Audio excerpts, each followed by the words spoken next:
of the dark side.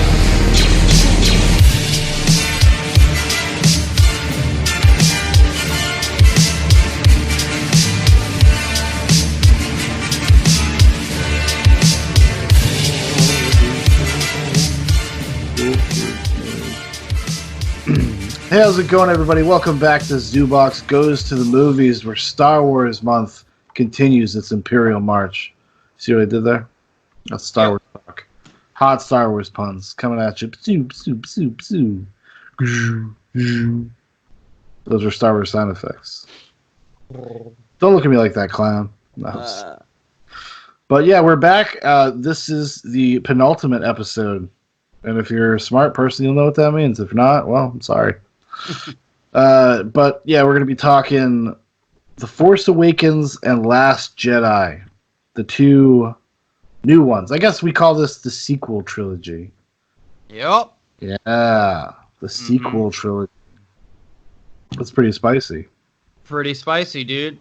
I've been putting in the hours, man. Putting in a lot of hours. Yeah, see, I think you've made kind of a fatal mistake. I think you did too much Star Wars in like too short of a time. You need to spread it out. You've known about this since the beginning of November. No, I have been. I slowed it. I mean, basically, I started when I got home. Well, you watched 5 Star Wars movies in a day. I didn't watch 5. I watched 3. 6. I watched 3, I think. No, 2 or 3. I was doing about 2 a day. A day and a half, maybe 1 a day. It just depended. It just depended on what I was. Depended how much I could suck it up, and I knew. And then when I said I finished 4, 5, 6, I was like, yep. That I did pretty much in 2 days. I did the first one, and then the second one, and then I watched the third one the next day. Wow, what a medium mountain you've climbed, sir. I know. It's been very arduous. That's probably why you look so pretty. Yeah. Most definitely. It's soul crushing, honestly, but. But anyways, so anyways, as everybody knows, in 2015, Star Wars came roaring back to life after Disney Corporation procured Lucasfilms and all of their properties. Now it's Disney's Lucasfilm Star Wars. Yes. So they obviously were bringing it back. It's kind of funny because, for years, even like there's interviews in like 2008 with George Lucas. They're like, if somebody else were to come and pitch you an idea for Episode 7 and direct it themselves, can you see that happening? And he's like, no. Yeah. He basically said, he's like, no, we're not doing them. I'm not doing them. Because he's a fucker. He's a fucker. Like, I mean, I will say this, as much as people may not like the prequel trilogies or may hate George Lucas or whatever, he does have a weird integrity to him where he's like, no, I'm not going to just like pump out Star Wars movies. I mean, he's already banked so much, it doesn't matter. He doesn't need to. Yeah. But he never had the mindset of like, I'm just going to put one of these out every 2 years. He didn't do that. You got to give him a little bit of respect for that, whether you like them or not. He did not try to milk the franchise. It's called fear, Shaun. Fear leads to hatred. Hatred leads to suffering. Yeah, whatever that is. Or something like that, yeah. Yeah, and suffering leads to the dark side. I don't fucking know, man. Yeah, he sure could have done that, and he didn't. Yeah, right. You gotta have some artistic respect for him. Be like, or he had no fucking clue what the fuck he just was a pussy and he couldn't. Well, he had outlines for 7, 8, and 9. They actually did not use them, as Dan knows, because Dan like is in the Star Wars hate business. Like, he makes fun of people. He's like, oh, my friend, he watches all these videos, these stupid Star Wars nerd videos, and breaking down the lore and ships. But he's all over this Doomcock. He's all over. No, I mean, he's all over the Star Wars hate videos. If SJWs ruined Star Wars. If anyone is going to hate Star Wars more than me, I clap because these guys are super nerds, and they fucking love Star Wars. They just hate the new ones. They don't even. I mean, The Force Awakens. I don't even know if they really get. It's The Last Jedi that gets the hate. Well, people generally give. It seems like The Force Awakens. They kind of give it a pass. It's not. Since I guess we start. I mean, it's not even that terrible. Here we go. It's not. It's really not bad. But once again, nostalgia has to rear its ugly head, and there it is. It's like, yep, here it comes. Oh, Han Solo and Chewbacca are back on the fuck. Oh, Well, you gotta remember, it had been a while since there had been, since 2004. So it had been 11 years since there had been a Star Wars movie. And the last Star Wars movie was Revenge of the Sith, which was a prequel movie. And basically the mandate of Star Wars The Force Awakens is to make sure this is going to be like the original trilogy and not be like the prequels.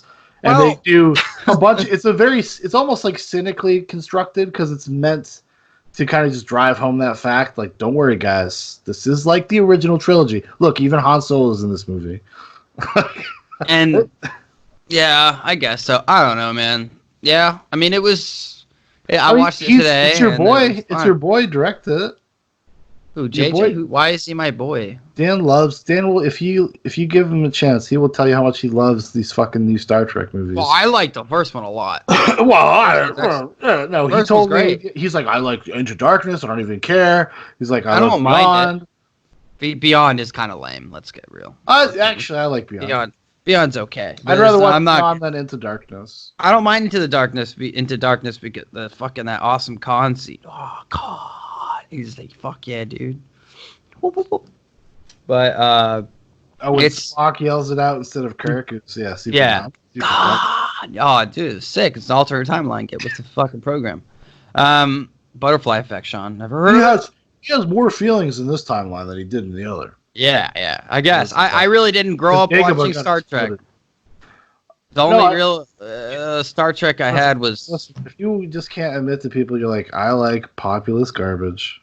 I think the first Star Trek was awesome. I think it was awesome. It was a very fun movie. It actually gave me hope that he would do a good job with The Force Awakens. Because it's more of a... Like, Star Trek 09 is more of like a Star Wars movie than a Star Trek movie. Yeah, maybe. I don't know. In the tone and the pace and like the style of it. It's an action adventure space movie. Send him a word. I don't know.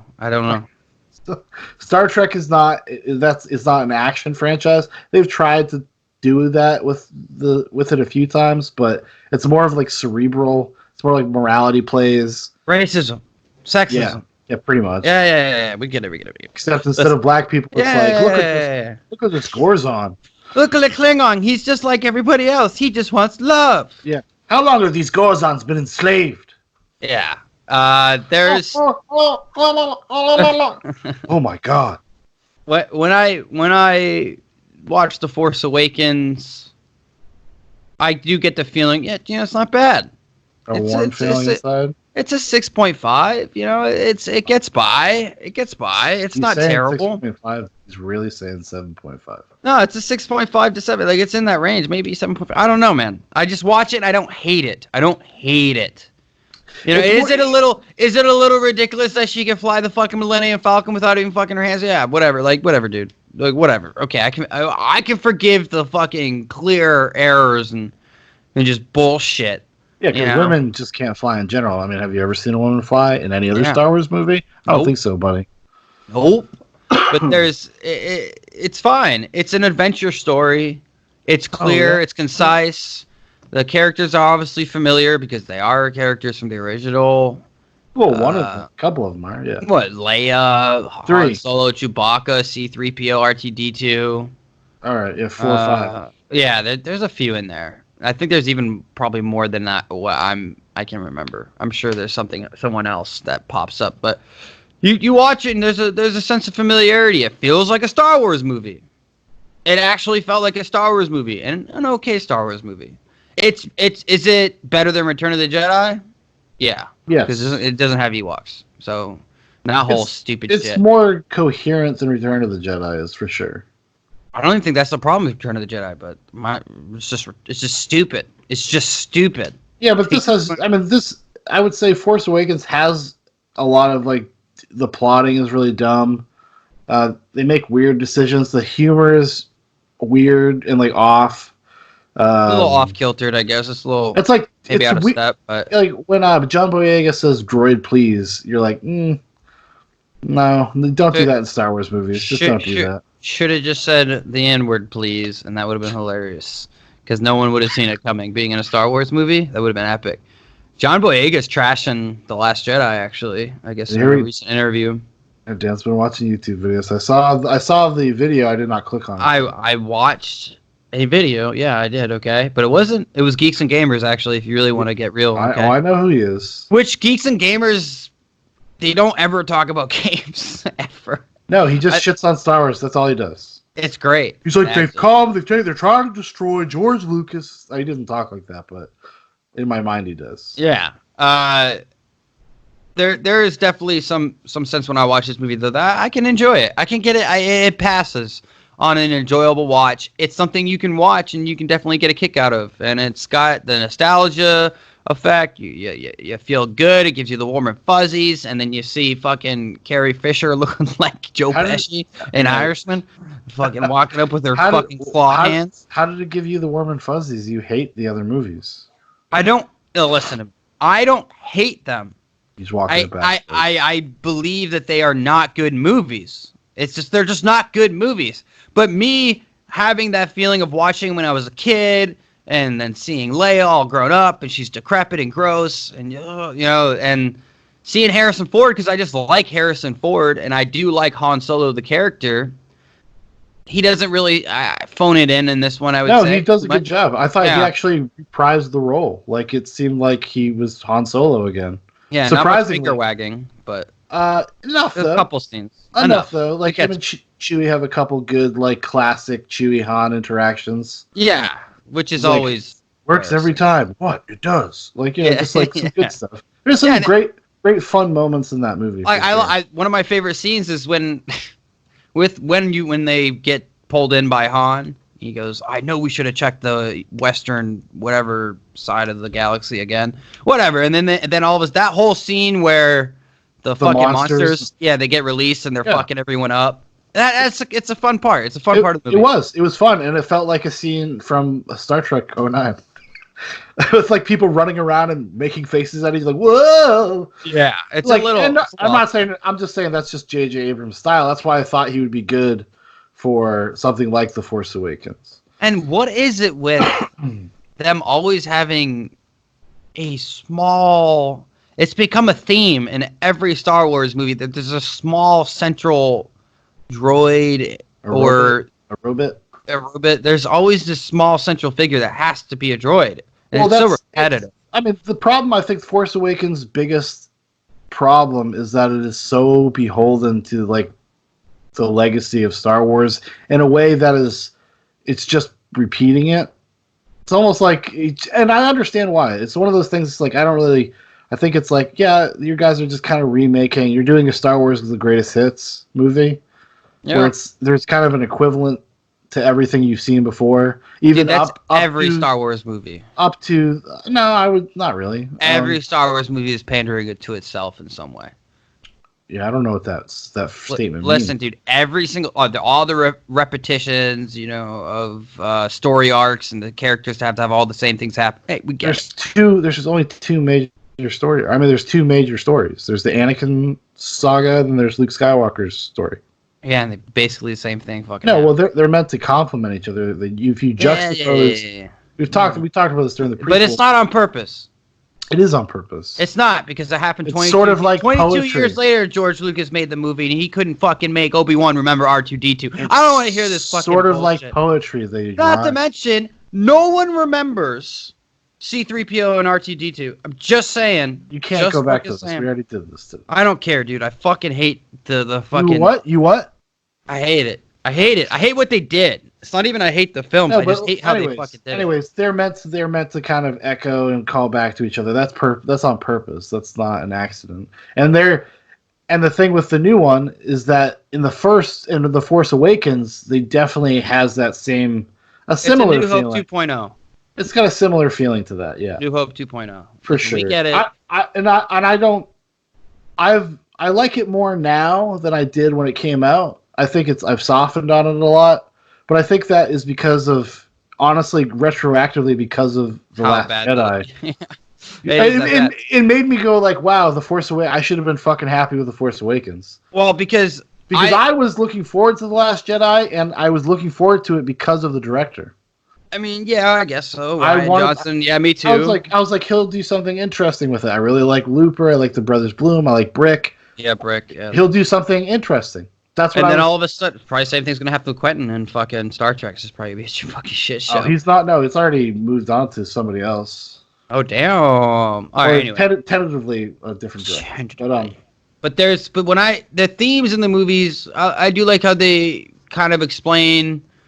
Well, they don't really talk about it much, but the balance to the Force and everything, it makes sense why it's Awakens. Well, it makes sense why Rey is a girl, why it's a woman.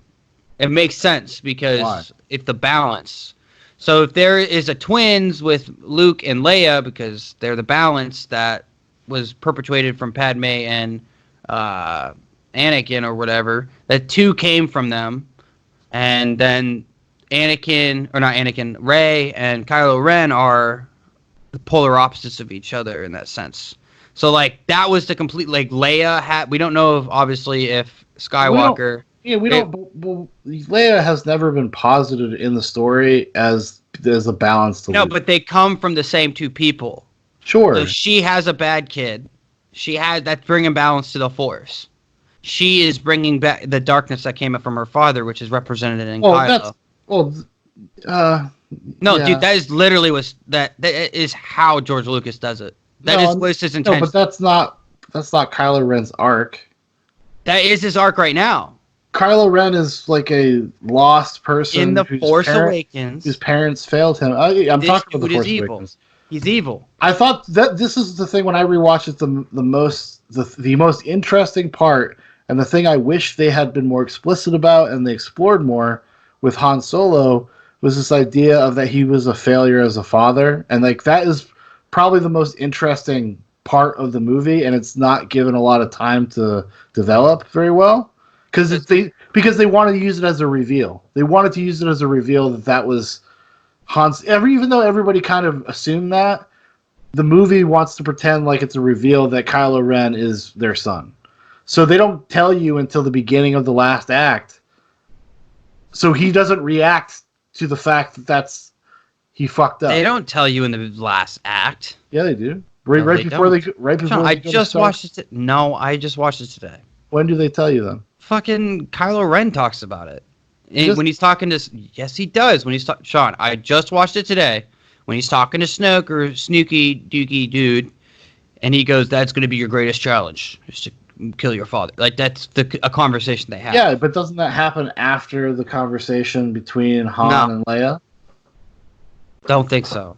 Or it happens very, like, around the same time? No, I don't think so. I remember it happening relatively early in the movie because I was shocked. I mean, it's right around probably the hour mark. It's not the movie's 2 hours. Not until at least after. Yeah, it's got to be around the same time that Leia. It's not the third act though. It's the second act. Well, it's the beginning of the third act. No, I mean the movie's 2.5 hours. No, it's a little over 2 hours. Whatever, dude. 2 hours, 4 hours. I don't know. I just know it wasn't that late in the movie. I was shocked watching it again. I'm like, oh, they really dropped that early.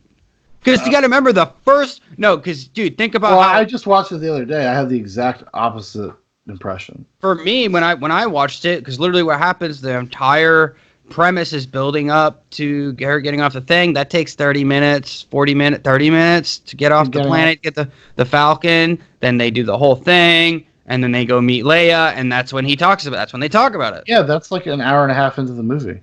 That's that's a good hour. Is it really an hour and a half? Yeah, dude, that's like after the Maz Kanata stuff, and they fight and then Kylo Ren in the forest and all that shit. That's like but Snoke and them have a conversation before. Yes, but he has a conversation with Kylo.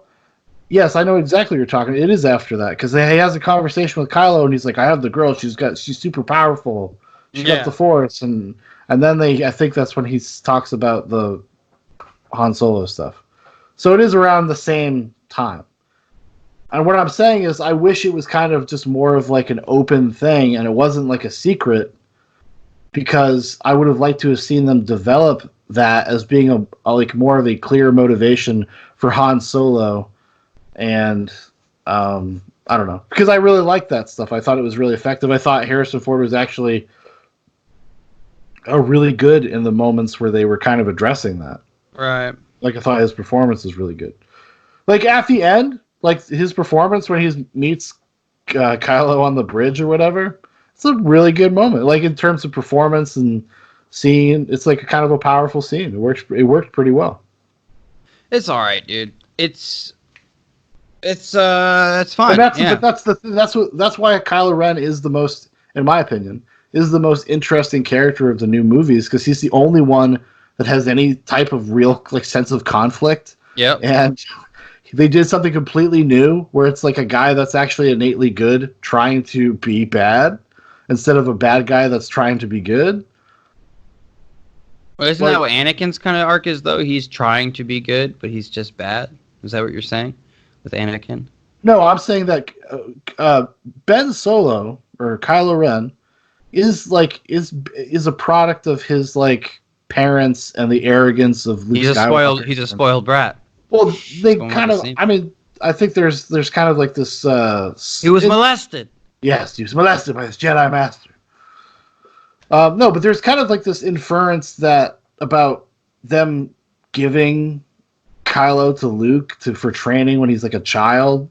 Yeah, you know he's, what I mean? he's a kid or something. Yeah, so and there's kind of like an implication that like he didn't really like that. Like he was like, "What the fuck? Why are you getting rid of me?" Oh no, you're making me train to become all super powerful. I'm such a bad parent. Shut the fuck up, Kylo. What up? But I don't know. There's that stuff is kind of in the movie. I don't think it does a ton with it. I wish they did more with it. I guess is what I would say. Listen, man. Because Kylo Ren is just more of the crux of that series, or he could have been, than Rey. Rey is just too one note. They just decided like, well, she can have no flaws. And that makes her not interesting. And they all are pretty forgettable. Besides, I guess Kylo is okay. I thought because Adam Driver's also a really good actor. So. Yeah, he's a good actor, so it's not even fair. It's like Denzeling a moving up, you know? It's just not right. I wish Denzel was Finn. Dude, that would have been sick. Episode 10. Call me Joe. Oh, yeah. Oh, yeah. I'm going to call Denzel for you. It's hot off the Equalizer 3. Think of it. 65. Are they making a third one? I assume. Probably. That's just what he does now. He's like Black John Wick. Yeah. Or is John Wick the white? Actually, he was the Equalizer before John Wick? I have no idea. Honestly, I don't know. I own the first one. I don't think I've actually ever finished it. I tried once. It's okay. And then I got a free digital copy of Equalizer 2 the other day because I had like Sony rewards points or something. Now you have to. They gave me a free, so I'm like, man, maybe I should go watch those Equalizer movies. I love me some Denzel. I like Denzel. Who doesn't? But anyway, Force Awakens, I would give it like a 6.5 or a 7, somewhere in there. That's me. It's just really, it's fine. It's fine. It hits all the notes. All the characters are fine. Yeah, the jokes aren't great. They don't land great all the time. But it's a watchable movie. I think the humor is bad. I think like having the fact that it is so slavish to remind you of the other movies is kind of gets in its own way a little bit. I mean, sometimes, but I'm telling you though, I like it a lot more after The Last Jedi. I think I appreciate it a lot more because it almost feels like a Star Wars movie. Like it doesn't feel like a fan film quite like a fan film. It's a Star Wars movie. It's just New Hope 2.0, and it's better than A New Hope. It is better. It's a better movie. Nah. Better constructed, better shot, better CGI. No. That's basically every mark. Yeah. Last Jedi is on the same level as New Hope. They're on the same playing field. Incorrect. Yeah. Well, hey. I think it's actually it's all the time, dude. People are wrong all the time, just not me in this occasion. But there's really not enough it's fine. Yeah, it's a great opener. It was a good opener. It's a good opener. You had room to grow in there, for sure. Dan loves Jar Jar Abrams. He loves him. Dude, they're all if you're a Star Wars nerd, you're probably trash. You're probably a trash person. You're probably a bad person. You're probably try to hook up with. Yeah, exactly. I was gonna say you probably try to hook up with kids. No, I mean, but like, there's people, dude. You don't understand. I've seen things that make me question. People are so in love with Star Wars. It's obsessive. Yeah, It's so what? insane, But dude. you can't hold that against the movie. I sure as fuck can because they created monsters, Sean. These dudes, like I watch people that go create the history, and obviously it's all in good fun. I'm just joking, but they go out and they make the whole world. It's insane. I watched a 20-minute video on how much a Death Star will cost to make or something, and the So guy what? breaks down the whole history of everything and how they could manufacture all these different ships so easily. Yeah, You're like, I mean, imagine where in the world do they come up with it? yeah, but Like, where imagine just making it up. Imagine taking like something like Star Wars and using your and allowing it to use your brain, allowing it to help you be Go smarter. solve world peace or world hunger. I'm sure That's where it starts, dude. That's where it Right there. starts. Yeah. I would give a Star Wars Force Awakens a solid. I'd give it a 7. In hindsight, a hindsight 7. When it came out, I probably would have given it like a 5. I mean, it's not even that bad. It's okay. It's fine. I wanted to like it. It's just it is a weird movie. It's got a lot of weird stuff. It also had Star Wars. Again, it had tons of post-production fuckery. Like Oscar Isaac's character originally died. Yeah, good. In Probably should have. Like, when Finn crashes that ship or whatever, that's the end of that character. But he was so popular because of the trailer, they went back and fucking reconfigured the movie to bring him back. People have no balls anymore. No fucking balls. Oh, I agree with you. Big problem. I mean, well, people are just honestly, Star Wars has never had balls, ever. Name a central character they've killed. They had a chance to have balls and they didn't do it. But they killed Obi-Wan Kenobi. That doesn't count. That's bullshit. That's bullshit. No one even fucking. No, I don't accept it. I don't accept it. And they don't ever really kill anybody because they show up in the Force. And all yeah, they're kids' movies, dude.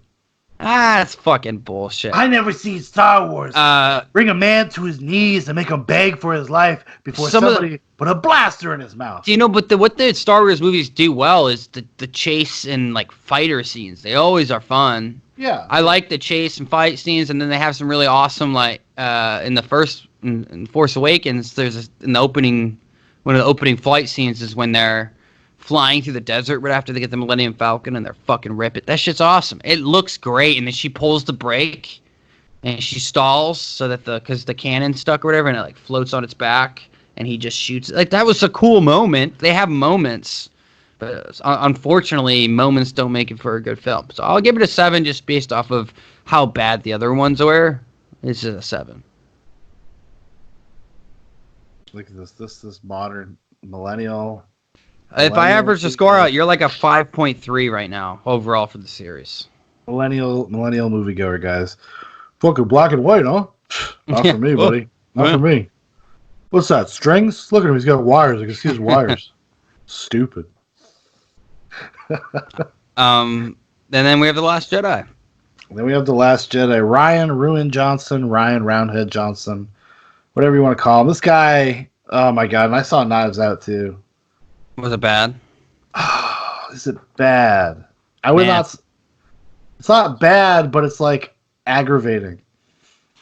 Well, we can talk about it another time. It's unfortunate, but then again, you can't trust this motherfucker. It goes hand in hand with The Last Jedi. And, me being blindsided by the way The Last Jedi played out is my own fault, because I should have just looked at the rest of his filmography and knew what he was going to do. Because what he does is he takes a genre, and then he just twists your expectations based on what you think about a genre. So he's like, oh, we all know Star Wars movies. Well, guess what? We're going to do the opposite. Everything's going to be the opposite. I make a joke all the time to whoever will listen. When it's like Ryan Johnson giving Mark Hamill direction. He's like, okay, Mark, now she's giving you the lightsaber, okay? Okay, now I want you to think in your head. What are we thinking in our head? What's the internals going on here? Fuck Star Wars, Mark. Fuck Star Wars. Throw it over. You don't even give a shit. Throw that thing over here. Fuck Star Wars, right, buddy?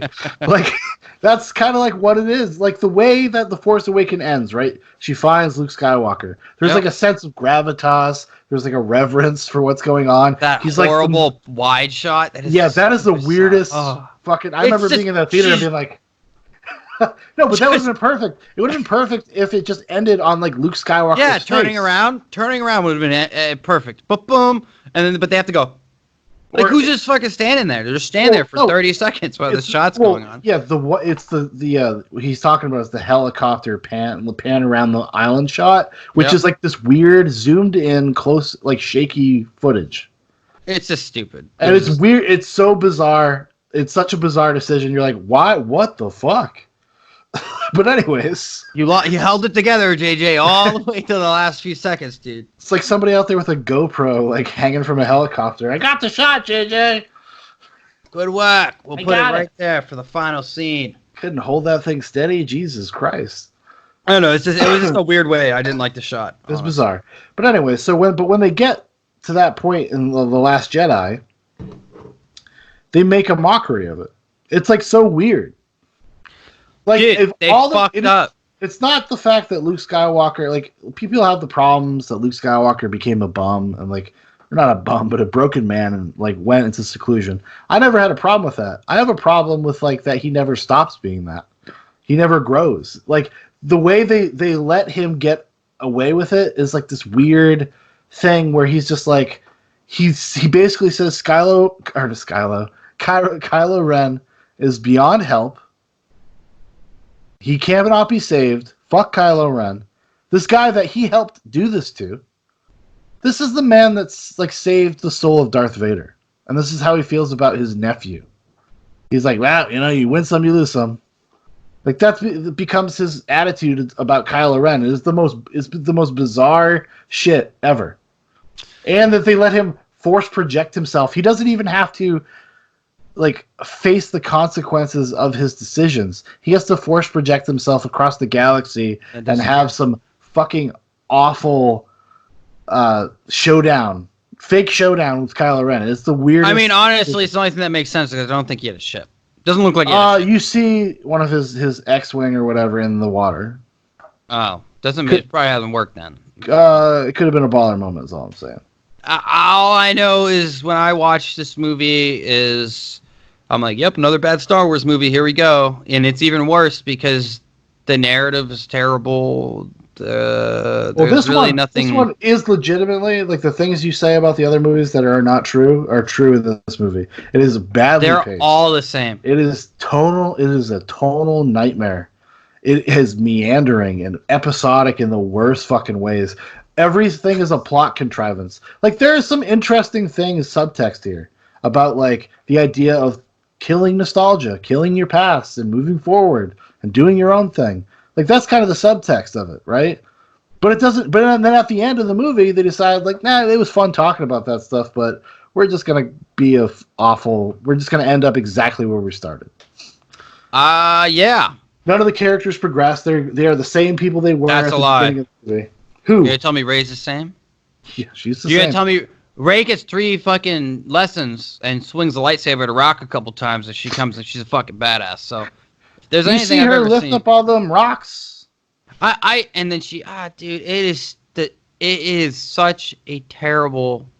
They're all terrible. Don't get me wrong, but this one is like the cherry on top of it. It gets up there. This one almost like it just like doesn't understand.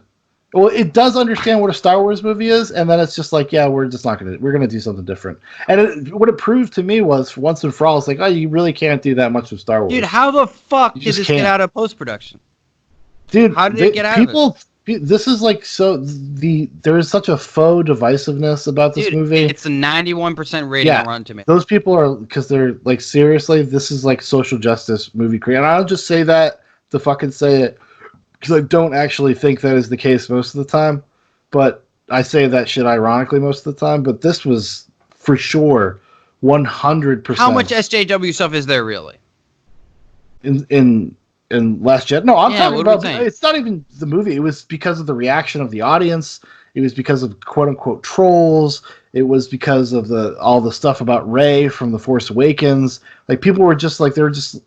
Movie critics nowadays, and we've talked about this a little bit before, is one of my biggest pet peeves. It's why I kind of don't like writing about movies and stuff anymore. I just don't see the point. That's why you go to Peter Travers. He gives you the fucking truth. He'll give you a traditional movie review, yes. He's not going to bullshit it for you. He's going to be like, hey, man, this is what I think. It's what people... Yeah, but it's people that... But Peter Travers is an old school critic in the sense that he judges the work on its own merits. He's an not artiste. he's not bringing a bias or his own personal ideology and using it to judge the movie and then chastising the movie for not following in his ideology. And I'm You just watch saying, dude, I'm probably the only one in these conversations that has not used bias. Just saying, Sean. That's You should people. use some People introspect. be the judge. Be the judge of yourself. Just saying, dude. Just saying, man. I think you really love these movies, and you just can't let it go that they're shit. All right, if you had to pick one trilogy though to watch forever, Lord of the Rings, or all the Star Wars movies. Oh, I pick Lord of the Rings. Pretty much says everything. Pretty much. Says, I've never said that I am a Star Wars super fan. Like I'm not. You're really sporting them though. You're really out there, dude. I do not. I don't hate them the way that you do, and I don't. Star Trek trilogy. I own the Star Trek trilogy too. Which one would you rather? Which one would you rather have though? Star Wars. Trek? Really? Are you talking about the new? Yeah, Trek? sure. Yeah, I'd rather any generation, Sean. I could literally do without Star Wars. That's how little shit I give about it. I could do without. I'll never have to watch a Star Wars movie again, but I'm going to for the sake of finishing this trilogy. I watch these types of movies because I'm bored. This is what these movies. Yeah, that's why you watch 90% of movies, Dan. Yeah, yeah, I guess that's fair.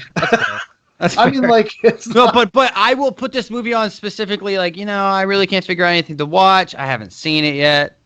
I'll put it on. That's what this movie would be. Kind of a last resort. I really don't know what I want to watch, but I haven't seen it, so I'll give it a shot. Sure.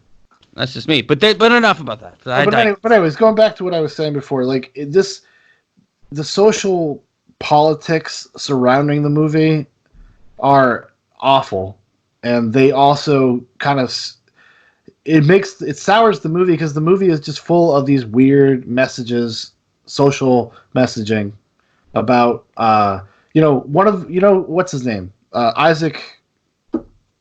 What's the guy's name? I said his name earlier. Hayes. Isaac Hayes, yeah. Poe Dameron is the character, right? Okay, yeah, sure. His character's big lesson is to shut up and just blindly obey authority.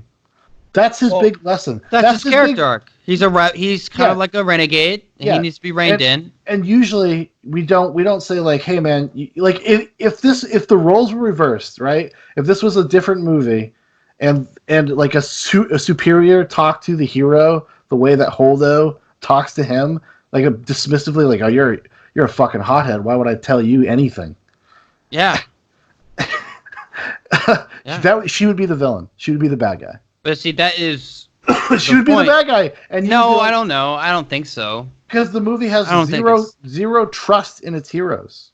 It doesn't have any trust. Yeah, but Holdo is supposed to be like this great war general.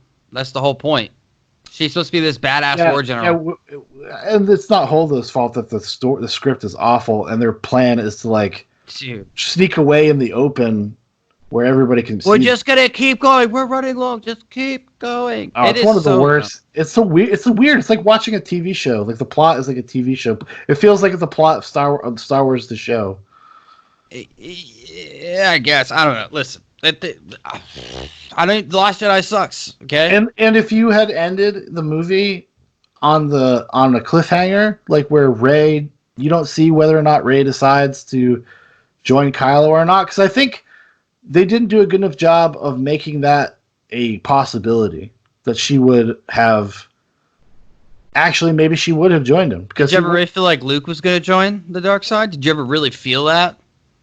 I didn't. No, but I thought if you wanted to do something new, and that would be kind of interesting, would be like make us doubt whether or not like she is going to. I think that's what the third movie is going to be more about. Well, yeah, we'll talk about, and when we talk about the third movie, we'll talk about all the leaks and conspiracies and see what came true. Because I know Dan has been reading and watching them because I have. Because I don't care. I don't care about we were just debating are we even going to go see this in the theater? Like, are we even now I have to. Well, because you got your friend there, yeah. No, you. Well, obviously, that's the only thing I mean, I'll go see it with you guys for sure. No, I'm gonna. Well, you and I are going seeing it. He's coming along. Let's just make that clear. He's not. He's no part of this plan. He just. By the way, are we going to fucking AK or AG to see this movie? We'll see. Okay, because he said he doesn't care. He's off. There's enough to say about this movie And the one big thing I think that I fucking hate, the biggest difference between Force Awakens, why did they not follow the thread with John Boyega's character and Daisy Ridley's and like coming together, dude? That'd be kind of sick. Coming together? What do you mean? Yeah, like banging and shit, dude. I want to see some bang action. Interracial. Really, it's my favorite type. It's not really in that first movie. Yes, it is. Actually, I would say yes, it is. It's a flaw in the first movie. No character is allowed to be anything but platonic because that's just not the way we are today. No. There's a clear line. There's a clear line. Well, you got a boyfriend? Yeah, he says that shit. He's like, oh, you got a boyfriend to go back to? He's flirts a little bit. But she has no. And then she goes, "You came back for me," and he goes, "Yeah, bitch." That's exactly what happened. Like, yeah, bitch, I came back for you. She doesn't respond at all. She's like, "What?" And then they just move on. Nah, denied. There's a moment. There's a small moment, but it's there. It's just friendship, dude. It's just friendship. So they could have went there, but guess what? They'll never let a white chick with a black chick because this movie's gonna be seen in China, and no one will like it. Well, that's the thing, yeah. That's a big thing in China. You want to talk about how fucking SJW these movies are? That John Boyega has to be put in the background and his skin has to be lightened up because of fucking China. The Chinese poster, yeah. Are you shitting me? Oh, we care so much about social justice. We will do anything. Oh, whatever. Except when it comes with monetary value. I agree. It's completely hypocritical, but I don't give a shit. Like, whatever. I give a shit. John Boyega should open his fucking mouth and be like, yeah, what the fuck? But he doesn't. So, because he doesn't care either. He's got that Star Wars paper, dude. Are you gonna tell me he hasn't signed like an NDA about it? You fucking want to bet money? I bet he has. John Boyega is in danger of becoming like Shia LaBeouf, dude. Like Shia LaBeouf went against the scarf. Okay, he went against Steven Spielberg, and it took him like until now to recover. It's against because of Indiana Jones and shit. Yeah, he talked shit about Crystal Skull on a talk show while promoting, I think, Crystal Skull. Yeah, and that's kind of bullshit. You should be able to be honest. Dude, the scarf basically said he made it. He picked up the phone. He said, "End this motherfucker." And guess who's back and who has an original career? Suppose I haven't seen Honey Boy, but yeah, after he gets caught for plagiarism, yeah. Yeah, but that's fine. All great artists steal. That's what we all do. No, well, he literally took an indie comic and then made a short film that is almost frame for frame and every word, and then it just said that he wrote it. Yeah, it's kind of a shitty thing. So because it's a great short film too. It was really good. Jim Gaffigan was in it. But that's obviously a huge flaw of himself from back in that time. And what he talks about is that his ego and he just was fucking. He was a piece of shit. Like, yeah, I'm sure he's changed a lot. Yeah. Shia LaBeouf's fucking whole, fucking remember webcam shit or whatever, the flag, and they fucking used the stars to fucking find it. You will not divide us. Yeah. One of the greatest internet things. Investigations. I guess you can call it an investigation. It was pretty funny. And that's the power of the internet, dude. That's the power of autism, my friend. Collective autism. I think there's The Last Jedi gets a lot of shit, and it is bad. It is not great. There's nothing really to say about it. It's awful. It's a fuck you to. It's like going up to be like, hey, did you guys see The Force Awakens? You remember all that stuff J.J. Abrams set up? Fuck that shit. That shit's for fucking nerds. From what they're saying is it ruined it. It like fucking ruined shit. They're talking about him not even being able to. They don't even want him involved with Star Wars. That's a rumor. It's a rumor. Depends. Kathleen Kennedy might be out of a job too because of this shit. She actually probably is going to be gone. She'll be gone. You know who's taking over? Motherfucking Jon Favreau. Yeah, Jon Favreau will probably take over. That give also it to a real fucking loser. Jon Favreau's great. I actually like Jon Favreau. Yeah, he's as like a Hollywood guy, like he's like one of the ones that I'm like, okay, you're cool. I like you. Yeah, whatever. Andy Serkis is cooler. I was a fan of Jon Favreau back in the day, dude. Swingers, Maze. Yeah. This is more about Star Wars right now, okay? Jon Favreau is not bad.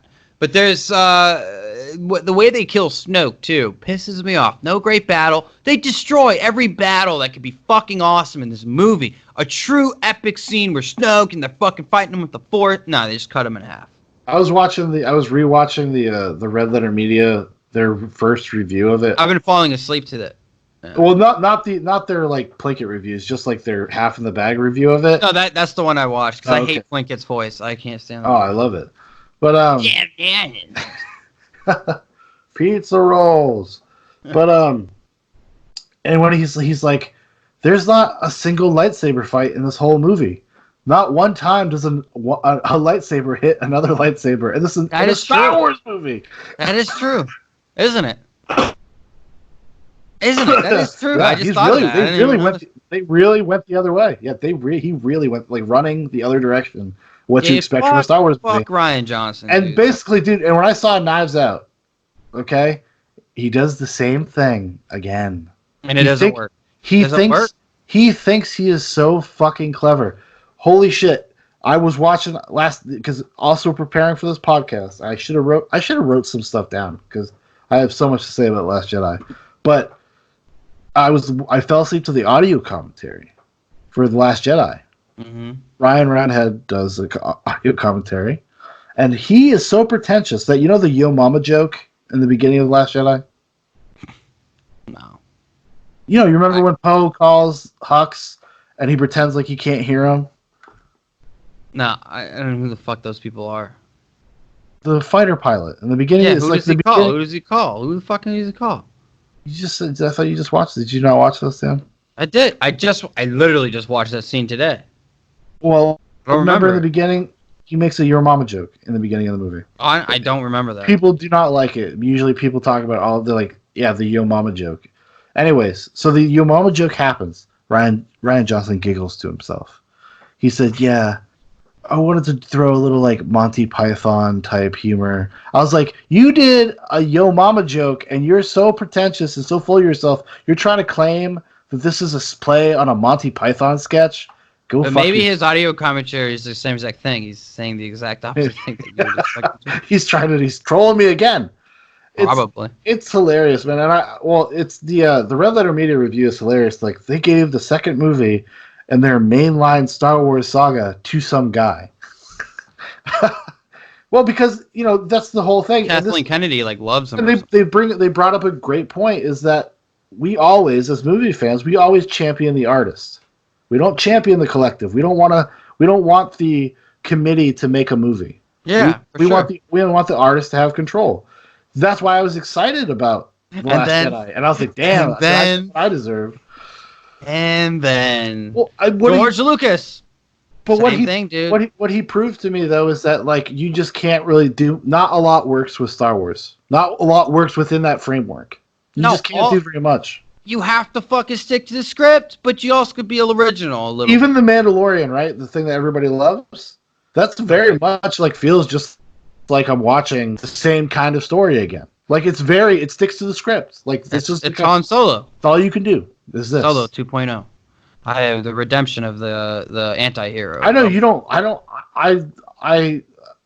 I'm a little soft on Solo. I don't think it's great or anything. It's also about half hour. I hate every single Star Wars movie. I almost hate them. You hate them, except before you said Empire Strikes Back. I almost hate them. I come up to the edge, but I don't jump. Yeah, it's dude, there's something that can say what they did for cinema and all that bullshit. Sure. Oh my god. I don't even know anymore. The commentary for Last Jedi is a trip, though. It's so infuriating. I love watching it. I have a problem. I like to watch movies I don't like. So, and especially if they have an audio commentary, watch out, baby. And that's probably why you're buying all these fucking 10K fucking whatever. Well, oh my god, the audio commentary, man. No, that's one of the most disappointing things about the 4K era is that they're not doing newer collector's editions with new features and stuff. Thank God. Back when I grew up, dude, back in the heyday, I grew up in the prime time for DVD collecting. Oh yeah. Because every movie that was 5 to 10 years old got re-released on DVD and was full of new special features, retrospectives, documentaries. Not so much anymore.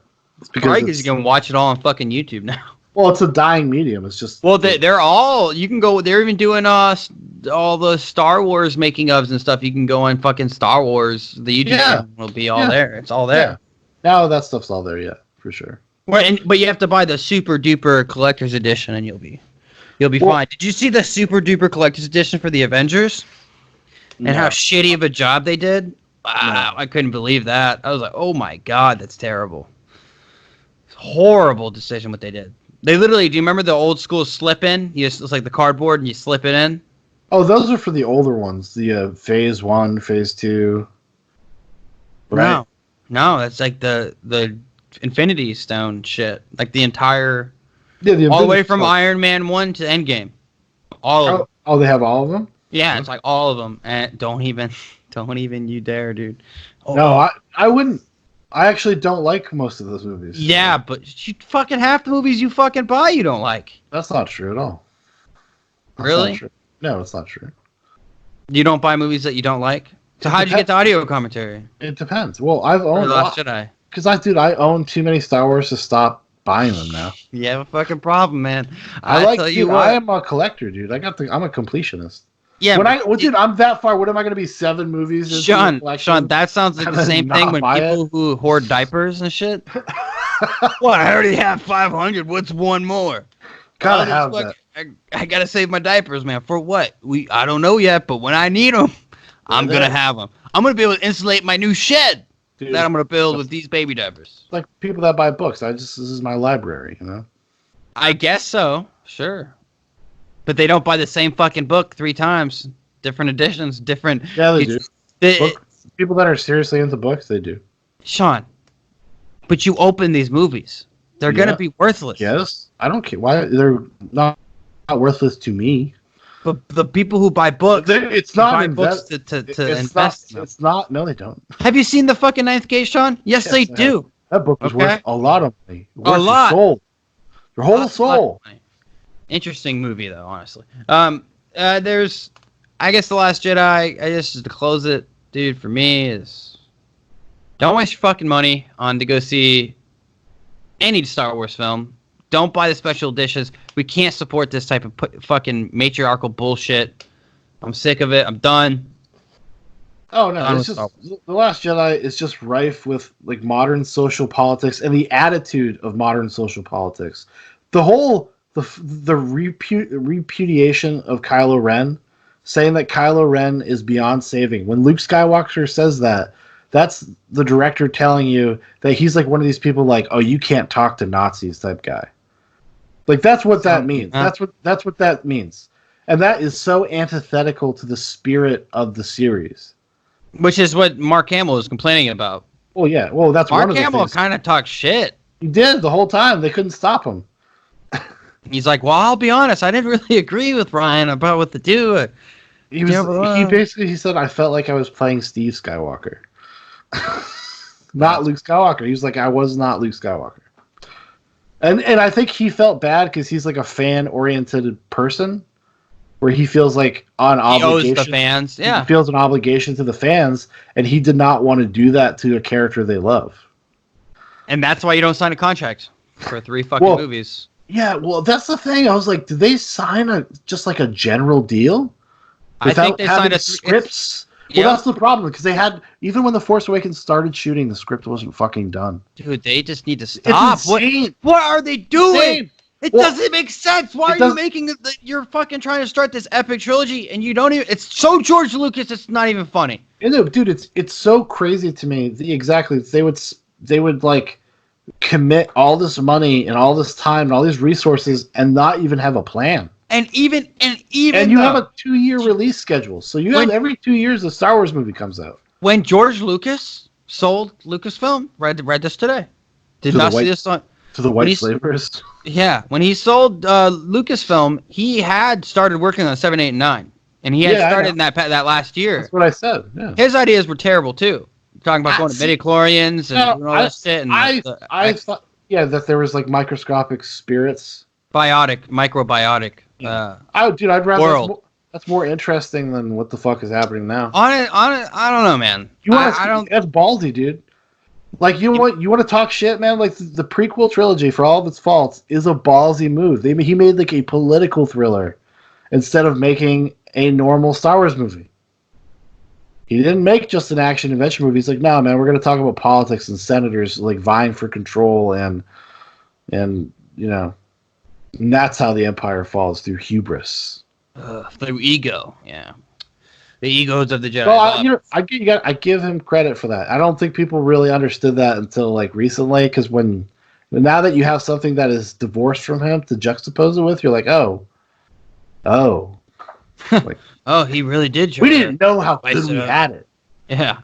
But I would honestly, that's I agree that it didn't sound great, but dude, I just can't wait for 30 years from now when I get to see Daisy Ridley, John Boyega, Kylo Ren all come back or whatever. Adam 15, Driver. Yeah. No, it'll be episode 25. They think they're gonna stop pumping these fucking movies out. Well, they're not. Disney is a monster, dude. Yeah, but they're a fucking monster. They're not gonna do episodes.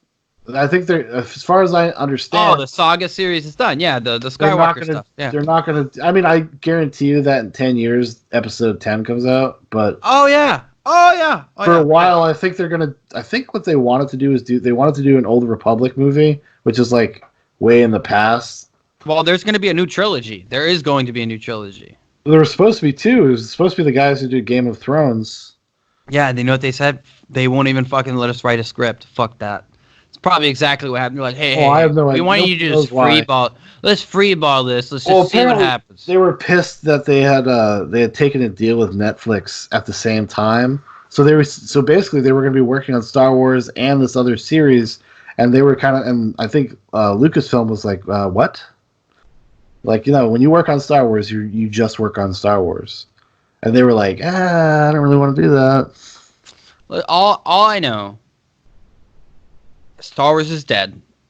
This movie, if it's, and we'll get into it in a second, is what people say it is. This might really hurt the franchise. What? This might really. Last Jedi? The new one. Let's make to end this episode, and then we'll be able to see if we're right on the next one. You have any predictions in terms of, like, do you think it's going to be successful? Do you think for the new one? Yeah. I mean, I think it's already broken records, quote unquote, for first weekend ticket sales. No way. Oh, wow. Okay. Because those are fucking people. Those are people who. It's us. It's going to be us. That we're stupid. Because my prediction is it's gonna probably break some box office records, but it's gonna be the same exact travesty, plummeting from the fans are all gonna hate it. Everybody else is gonna friggin' love it as far as the critics go, except Peter Travers because he's honest. And it's probably gonna be the same exact event. And then Disney, who is now Satan, is going to reboot the entire series in 8 years. And just start over, just to make more money. They're gonna be bold. They're just gonna call it Star Wars. Yeah, just stop. No, just Star Wars. We have no plans. I don't know. It's the whole entire series is a fucking mess. None of it makes sense. None of it is actually coherent. Yeah, they just have no idea. They have no idea what they're doing. The proof is in New Hope when they thought it was going to be just one movie. Then they try to patch it together for 2 and 3. And then 1, 2, and 3 came and connect for 4, 5, and 6 because George Lucas is a fuck up. And now we got 7, 8, and 9. 7 and 8. 7's okay. It connects at least. It makes sense. There's some logic there. And then 7 and then 8 drops the fucking ball. I don't know what to say. 9 is not going to be any better. And I mark these words. I will donate $100 to charity, and I'm a broke bitch. I'll donate $100 to charity if I don't hate this movie. If I don't fucking hate this movie. You're not gonna hate it. I bet I will, dude. It's going to be a passively entertaining, like, action adventure movie. Not according to Doomcock, Shaun. How do you think? Yeah, Doomcock is a Star Wars Uber fan. Yeah, Shaun. You're Uber not. fans. Uber fans know what the fuck they're talking about, though. Yeah, but you would disagree with them because you don't agree with their reverence for the other movies. All the Star Wars fans know what's you don't up. Agree. 1 through 3. They know what's up, and they know, dude, everyone says the same thing I do. Return of the Jedi sucks. New Hope, it's okay. No, whatever. A lot of people like Return of the Jedi. Dude, no, they don't, Shaun. That's a bull-faced lie. No. Most Star Wars fans that I know do not hate Return of the Jedi. I used to always be contentious with me because I'd be like, yo, I only like the parts with Luke. And basically. What do you mean? And I always thought the opening, the stuff at Jabba's palace was way too long. Goes on forever. Goes on forever. At least you get to see fucking Luke do some high flying shit, and they kill the most badass bounty hunter in 5 seconds too. Whatever. Which he does survive the pit, supposedly. In lore. Well, the lore doesn't matter. That stuff doesn't matter anymore. Yes, it does. No, George Lucas has to authenticate it for a book to be published. It used to be. Yes, back in the day. Now they threw away all the extended universe. That doesn't matter, dude. What fuck Disney? They don't know what they're talking about. Hey, fuck Star Wars, buddy. Right? Yeah. Right? Yeah. What's your motivation? Fuck Star Wars, right? I just want to make money, dude. I just want to make fucking so much money. That's it. Hey, Mark Hamill. Luke Skywalker's a piece of shit, right? Go. Dude, they need to break up Disney. Just like Google, dude. Break them all up. They can't have this much power. They over actually, my entertainment. Before they were able to purchase 20th Century Fox, they had to go through a year of like antitrust investigation by the federal courts. Oh, look, we can trust them. As like, I should send the episode right there. I am your father.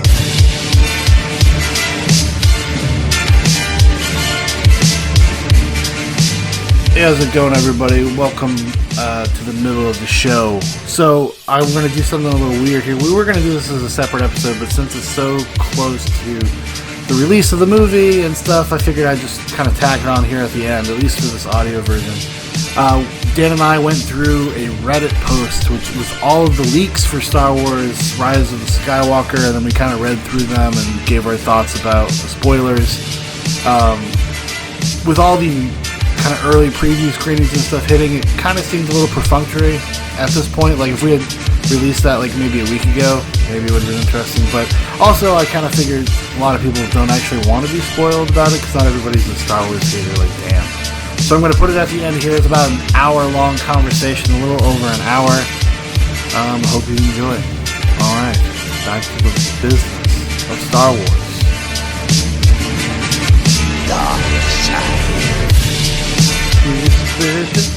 Gotta go. What a gross pig, huh? Oh, I dump. What happens when we flush? I love it.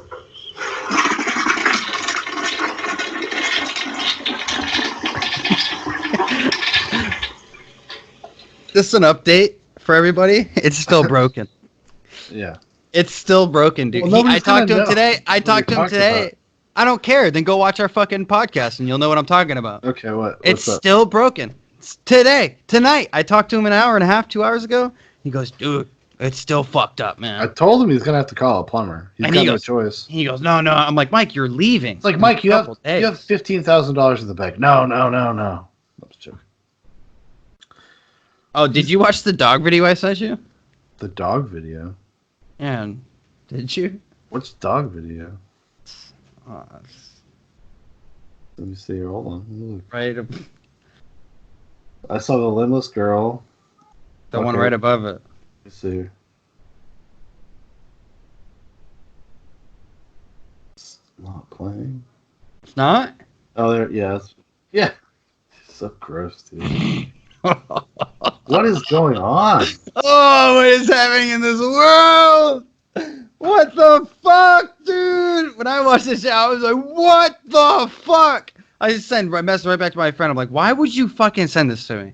What makes you think in your right mind? But what drives a person to record that? They must be part of some weird group and they were like sending it. I know. She's got paid, dude. 100% got paid. And that dog was in that shit. Fuck yeah, dude.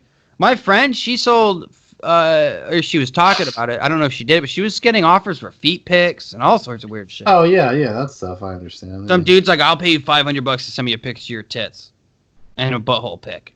Okay, you got a stanky one. All right, you ready? Ugh, goddamn, just boogered everywhere. I got nothing to wipe it with. Fuck, hold on. Just go, yeah.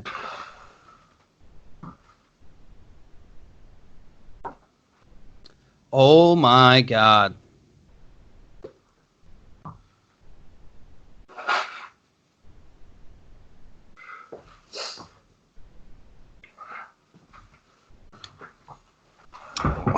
All right. Talking hot Star Wars Rise of Skywalker, Episode 9. Spoilers. We're going to go through some of these, I don't know, what do you want to call them? Leaks?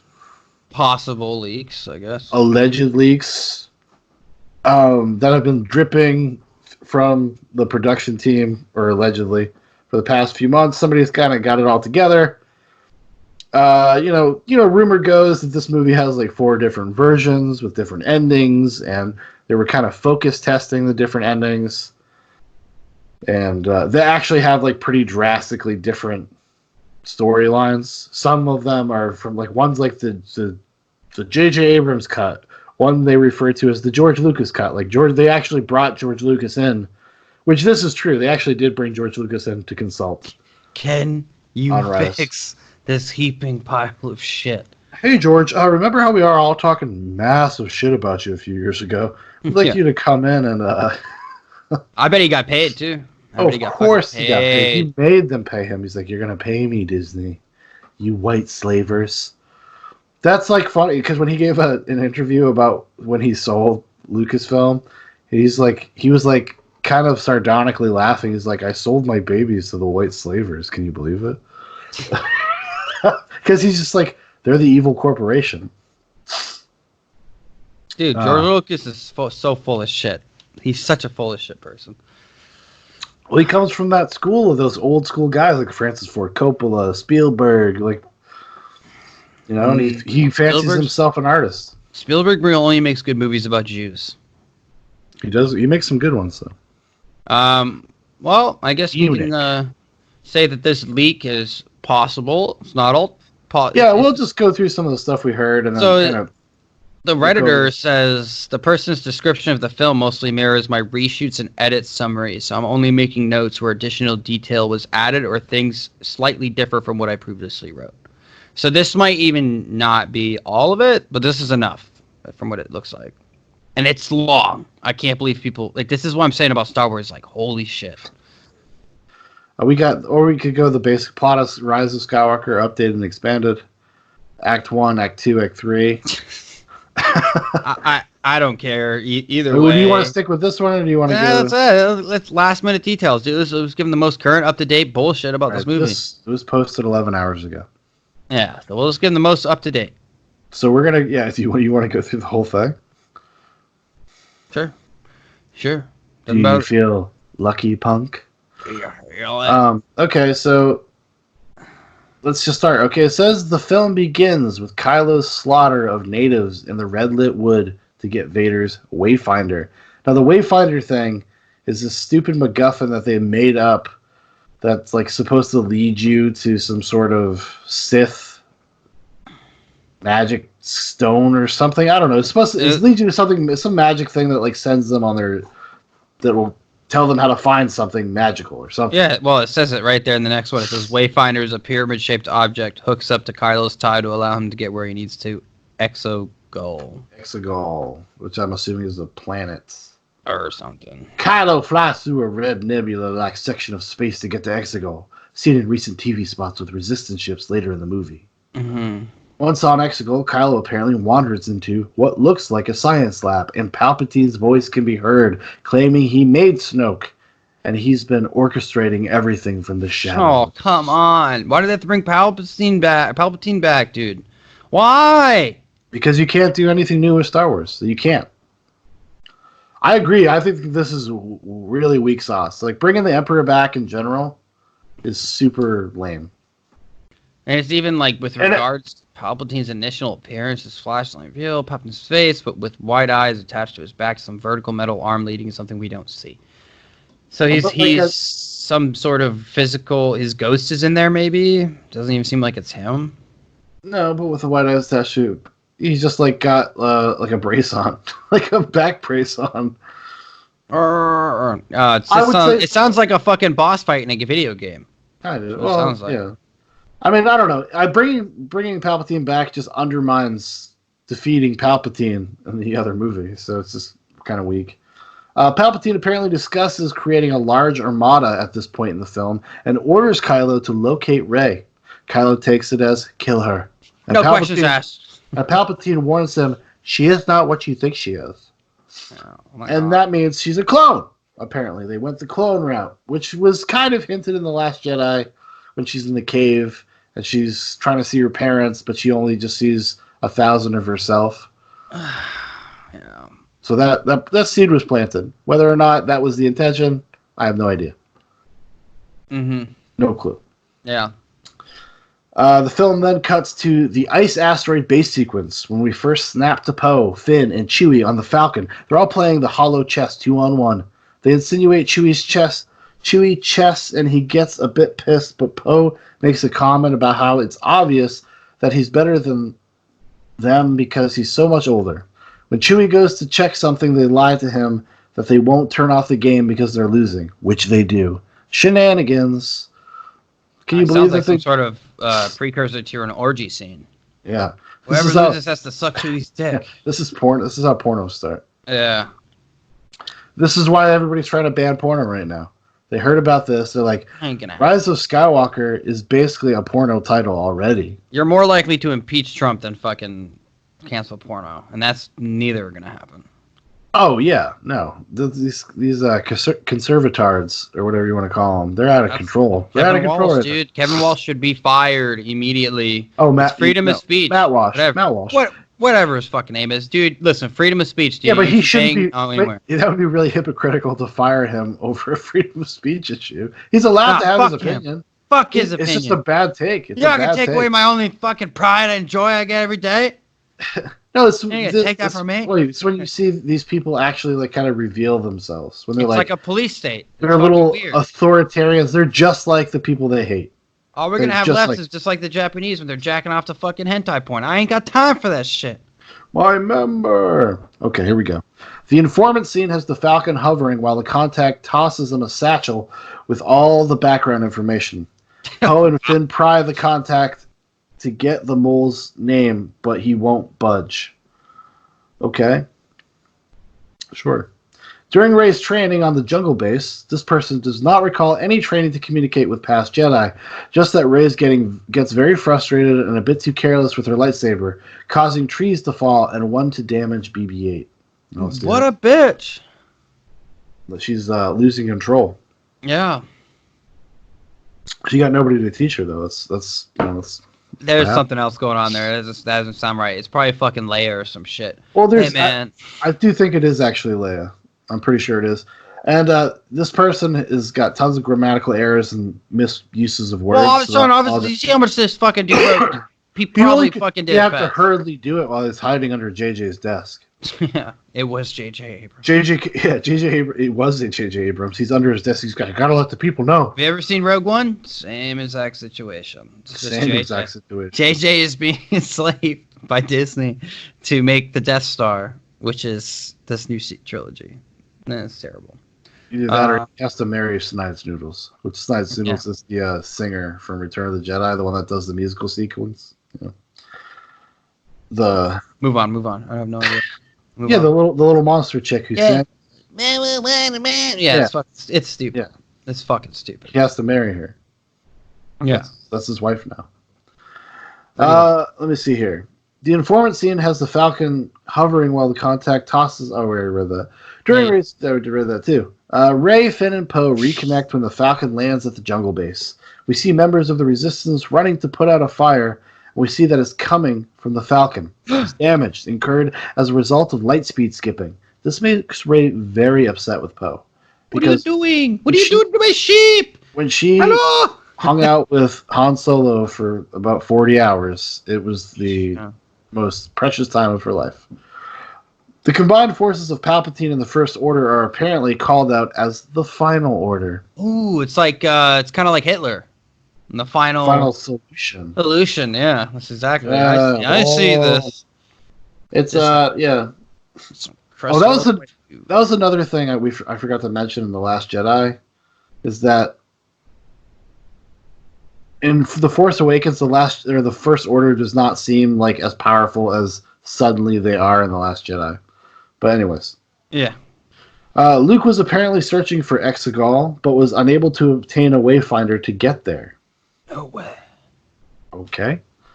This source says that Rose is a little more than a background character. She has some lines throughout, but nothing significant. Largely motivational. Let's get 'em style lines. Yeah, they Jar Jarred her. They said, yeah, you can show up in the background. You're fine. Yeah. But Rose Tico was the Jar Jar Binks of. And that's the one that's fucking John Boyega's character's probably gonna end up with. Fucking bullshit. She's got a fat ass. Yeah, she did. Following the meeting where Kylo discusses the First Order spy to a room of officers, he immediately says Hux's name, but seemingly changes the subject. Who the fuck is Hux? Hux is the ginger commander guy. The ginger commander guy. Yeah. Fucking who? The ginger commander, who? He's redheaded guy. That's in charge. The one that's like yelling and. Oh, the bad guy. The bad guy. Yes. Okay. This person also believes that this meeting is the first time we see Pride, which I don't know who the hell that is. During the movie, he mentions serving Palpatine during the days of the Empire. Pride. Oh, what is this like the 7 Deadly Sins or some shit about to happen? I don't know. Starring Kevin Spacey? What? That would be epic, dude. If Kevin Spacey came back as all the 7 Deadly Sins.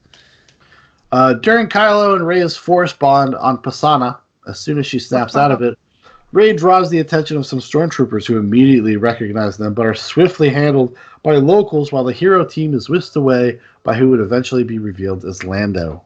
He comes back. Lando Calrissian or some shit. Lando Calrissian? Yeah, that's his name. Yeah. The only black dude in the original trilogy. The blackest brother in the galaxy. He's sick too. He fucks robots apparently. Really? That's if you watch Solo. During the Pasana speeder chase, when the last trooper is dispatched, he hits the speeder. The heroes are on, flinging everyone into quicksand. During this, Finn shouts to Rey, thinking they're going to die, that he has something to tell her, but they all get sucked down too quickly. Sounds like my sperm after a good date.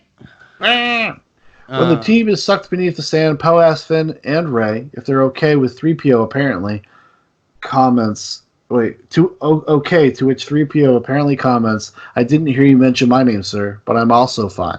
Okay, yeah, that's fine. Okay, let's move on. That's stupid. He's needy. He's C-3PO. Down in the tunnels, Poe asks what Finn was going to say to Rey in front of everyone, but Finn brushes it off, saying they can talk about it later. Poe apparently accuses Finn, saying something like, What like when I'm not around? Just you and Rey? But my sources says they don't recall them ever picking that thread back up. Okay, so he basically is going to tell Rey that he loves her, and they back off on that. Because we know who she's going to end up with. She's not going to end up with anybody. It's going to be Kylo Ren, or she's going to hook up with Haldo. Kylo Ren dies, Haldo's dead, dude. Oh, she does? Okay, fine. Leia, then. She's going to fuck Leia. They're going to have super genetic babies. Leia's dead, too. We don't know she's not. Did she die in The Last Jedi? No, she's going to die in this one. We don't know. While looking for an exit, they encounter the sandworm that's been previously mentioned. The source says that it looks more like a viper. They go on to say that there is no battle. It's just Rey sneaking up to it, noticing a wound, and she uses her life force to heal it. It slithers away, revealing a way out like some weird video game encounter. Oh, nice, dude. Now she can heal people with the fucking force? Yeah. You shitting me? Little known fact. Listen, I'm just letting you know right now, this sounds very oddly similar to The Force Awakens. It's another, we gotta find a map. We gotta find this thing. Yeah. Let's just see this map so that we can go to this place. Just that motivates people to go on a journey. I mean, it's just whatever. Fucking stupid. D-O is found on Ochi's ship and is evidently extremely timid. Apparently, he belonged to Ochi and was abused pretty bad. He only speaks when spoken to and tends to shy away from people. BB-8 finds and reboots him. I'm assuming it's a new robot. Yes, they say that Chewbacca's capture happens a little differently than previously described. He just wanders off to get Rey, and 2 troopers happen upon him. Yeah, so this is just going over the newer stuff. They're not they're leaving huge gaps. Oh, I'm sure. They may have been Knights of Ren. After a little while, Finn goes to locate Chewie and sees him in cuffs boarding a transport and runs to report this to Poe. Which I'm glad that they're bringing the Knights of Ren thing back, because that was one of the other interesting threads from The Force Awakens that they never did anything with in The Last Jedi, obviously. So, I mean, I just, like I'm sitting here, we're reading this, and it's just bad. It's already looking bad. Oh, it's hard to say, dude. Like, it's just you can't see what the shape of it is. I can see all shapes. There's different, shapes. It's hard to say from reading this like anything. I mean, No, but you're talking about the key it points. It could have a dumb story and still be a fun movie. Like, I think we could probably skip every single one of these, and if we hit all the main ones, like you'd be like, oh well, that's something we should probably talk about. But obviously they're on. So all we really need to know right now is that they're on their way looking for this device, so that they can go find Echo Galore or whatever the fuck is. The Wayfinder. Yeah, but they have to Exogol. Exogol. Yeah, to go to Exogol. That's cool. And then there's the thing from the trailer where Rey slices Kylo wings off. Like, do you sit in here? You're like, okay, so there's nothing original that's probably going to be in this movie. What do you mean? Nothing's going to be original. Nothing's going to. This is going to be a shit show. We're only like a few into this, or you're already done. No, we can keep going. I'm just saying. Well, I don't know if it's gonna be a shit show or not. I don't see anything we've seen that like indicates anything. She can heal somebody with her force power. Yes, like I said, it could be a stupid story and still be a fun movie. Oh, dude, no. This is supposed to be Star Wars. It's supposed to be Star Wars. Wars. Well, that's the problem. I mean, that's just they've taken the Force and made it a superpower. Like it's kind of silly. Like not something that you have to take years and years to hone in and actually train yourself to be conservative with your power, because the hunger for power is your ego, and then blah blah blah, all that bullshit that they fucking talk about for like 8 movies. I mean, it's not that just they made it a superpower. They also made it a superpower that like just conveniently can do whatever you need it to do to move the plot along. Yeah. There's no rule set to what the Force can and can't do, so we can never be surprised, or not surprised rather, but we can never have any like drama or tension that involves the Force, because we can never know what to expect from it. If you understand the rules of the Force and you know what they can and can't do, you can create drama around that. But if you don't know that, then it's not dramatic. Right. Because it's just like, oh, now they can do this now. Oh, okay. It's just more bewildering than anything. Okay, Rey slices Kylo's wing off during the flip, and he crashes. So I'm assuming that scene from the trailer, which he flips over the TIE fighter. Yeah. I guess that's Kylo Ren. Apparently, we find out later in the film that Kylo pushes the transport that Rey thinks Chewie is on a way to push Rey's limits. He's trying to get her to go to crack. Zori's entrance is apparently extremely hostile as she threatens Poe repeatedly, mentioning the price the FO has on his head and Final Order, Shaun. Final Order has on his head and would recoup the losses he incurred on her. Sure, that's the new character. That's that new bounty hunter character. And it's a woman. What's her name? She's a good actress. Yeah, she's alright. She's a good actress. Well, she was on a show called Felicity. Exactly. Thank you. Which J.J. Abrams was the co-creator of. Okay. During the hack sequence, 3PO apparently takes... Carrie Russell's her name. 3PO apparently takes shots at R2 when they mention his memory wipe would be restored by him.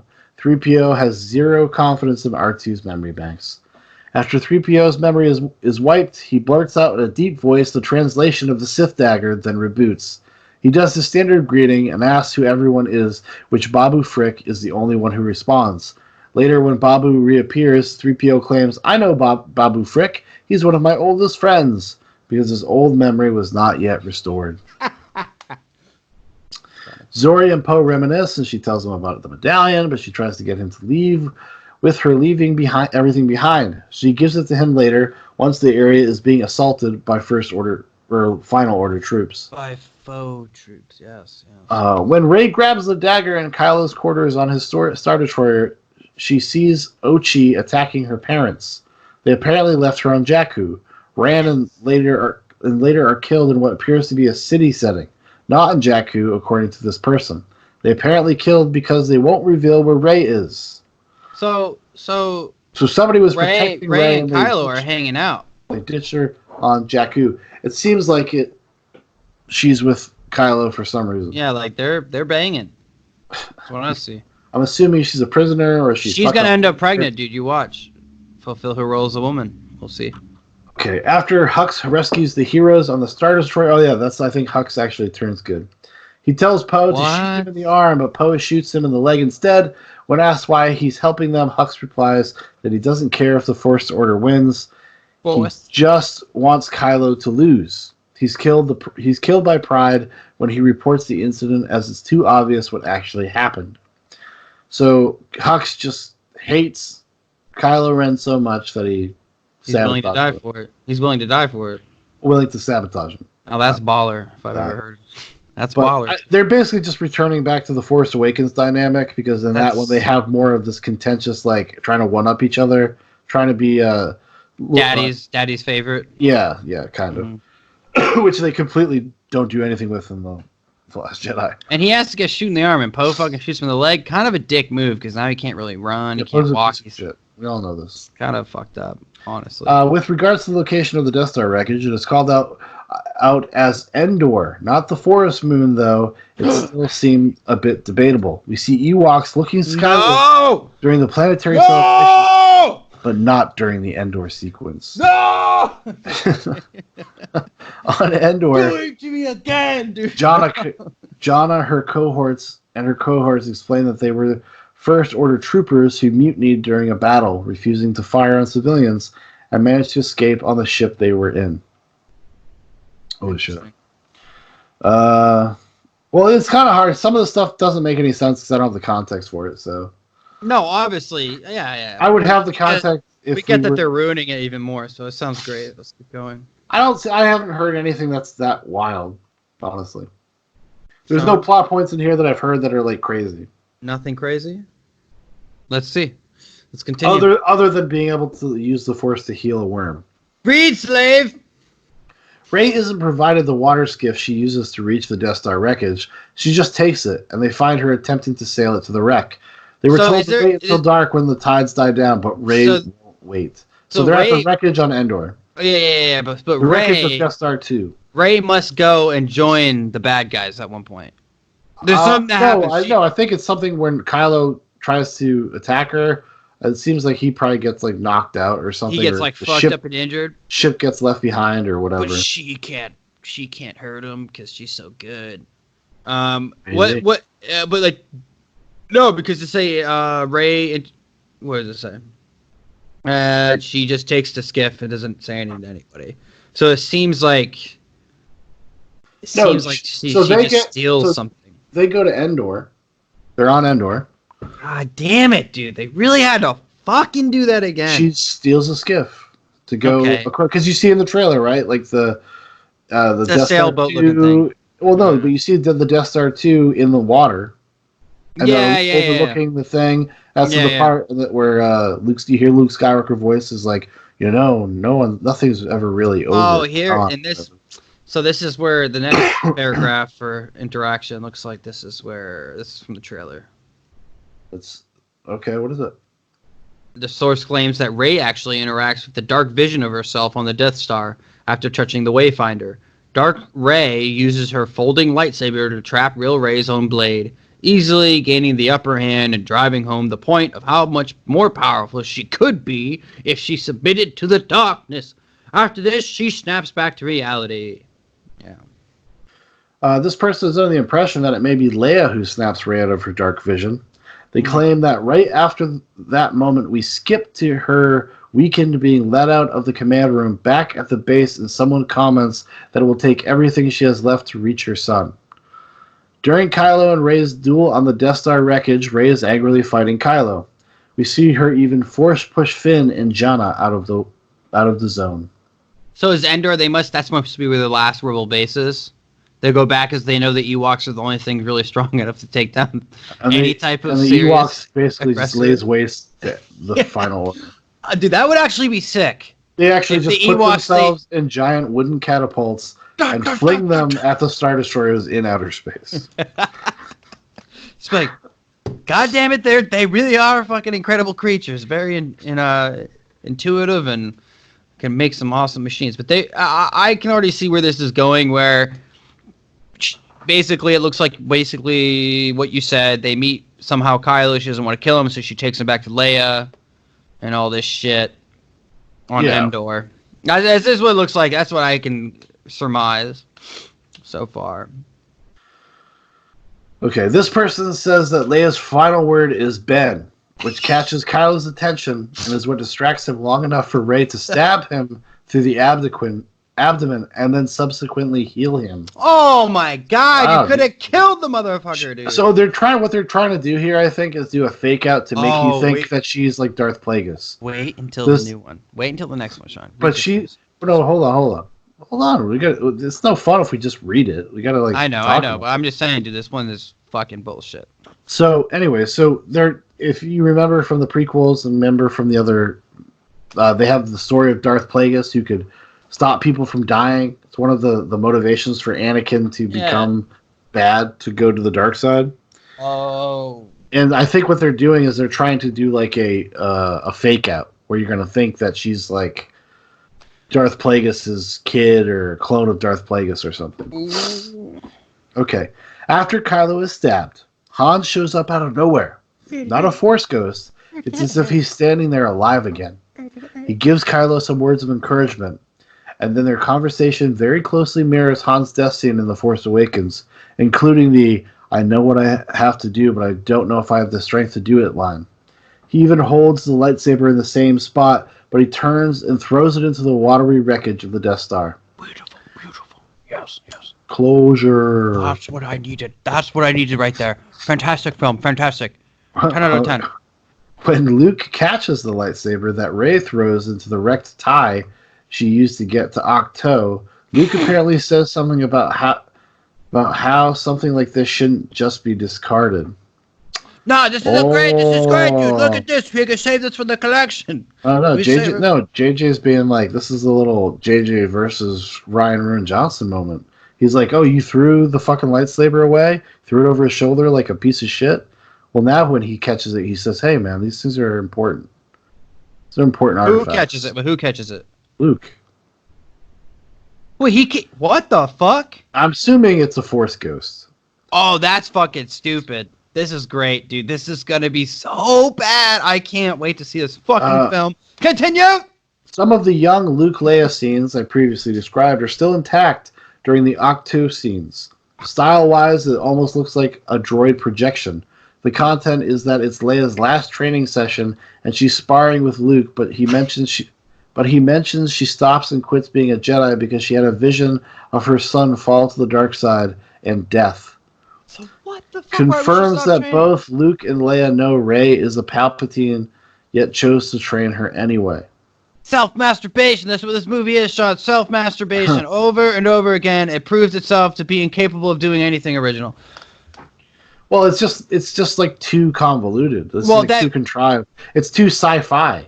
No, because that is the whole idea that George Lucas has supposedly talked about. Where I don't know if you watched the Freddie Prinze Jr. freak out video. Listen, I've been heavy into this. I've been researching. I almost hate Star Wars. Do you know how you get off listening to audio commentary? I get off just hating Star Wars so much that when I just listen to shit, like, this is just ridiculous. No, but this is basically what George Lucas' original intention was, to have this echo chamber of retardum. And are you talking about the ring? Theory? This is the balance to the Force that I was talking about. If you go listen to the sequel trilogy episode, it's the balance to the Force, because Palpatine obviously needs to have a daughter. No, it's not his daughter. It's a clone. What, is Palpatine a fucking chick? Is he trans? Or it's his granddaughter, but I think she's supposed to be a Palpatine clone, really. Is a Palpatine. That's all we know so far. Well, I'm just saying. It would go into the savior thing, because you could say, like, even Palpatine will be saved in a weird way. Because if Rey is like a clone of Palpatine, it means even he could be saved. Well, is that meaning like Palpatine can what? Like save? No, like upload into her body? I don't know. I don't know. Dude, probably. It's not. Dude, that's probably. Oh, Shaun, that's what this is, man. That's He's what's gonna gonna happen. download himself into Rey's. Dude, that's exact. Because if she can be destroyed by the dark side, he can like take over her body or some shit. You fucking watch. It's the only way he can take over. Or So just like, or she just probably use has her, to kill him. Use She her probably as his has to vessel. kill him. She needs to kill him, and if she kills him, then it's some transfer shit with that dagger bullshit. You fucking watched you. Let's just keep going. All right. I don't know if they'll tell us in this one, but We'll see. When Rey leaves Octo, she actually does transmit the path to Exegol to the Resistance. There's initial confusion as they're receiving a transmission from Red 5 because she leaves in Luke's old X-Wing. So it does fly. Yeah. Fucking what, dude? The Resistance doesn't have sufficient data to actually get there. Apparently, Finn discovers that D-O knows the way. Lando leaves on the Falcon to get more forces, and the rest of the Resistance mobilizes with their newfound data and heads after Rey. Porgs are seen on Octo. Very ominous. What the fuck is a porg? It's those little chicken things. You did not rewatch it? Yes, so those are the things I did. I watched it, dude. Okay, I you can't. got a panic sweat, folks. I can't fucking remember everything. Those are the little things on the cliffs and shit. Okay, I got you. I just didn't know what they looked like. I didn't know what their name was. Right after his memory restoration, 3PO exclaims excitedly that he's about to go on a mission, but R2 tells him it already happened to 3PO's confusion. When Rey gets to Exegol, she wanders in. Safe again. Meeting Zero. They should have. They should have just wiped his memory. That would have been funny. That would have been good. No, not even. Well, you couldn't make jokes and stuff, but have a consequence. Yeah, like there's some weight here. Yeah, have a weight to one of these choices, please. And guess what? When C-3PO shows up and it's we fucking Ben again in the future, he has a reason not to recognize him. Unlike the first film. I can't wait to see Harrison Ford again, though. He's gonna be like, "Hey, kid, let me tell you something. If you think this is a joke? You could bang young puss forever. Forever. Over here, we fly planes. Your mom looks tight up here. All right. I'm married to Ally McBeal. Trust me." When Rey gets to Exegol, she wanders in, meeting Zero Resistance, and happens upon the Sith throne. Palpatine emerges on the mechanical arm from the other side of it, revealing everything to her. Sounds like he's showing her, like he's just like an open road. Welcome, yes. Check out this. Whoa. He's like, you've extended my lightsaber. Don't you want ultimate power? Yeah.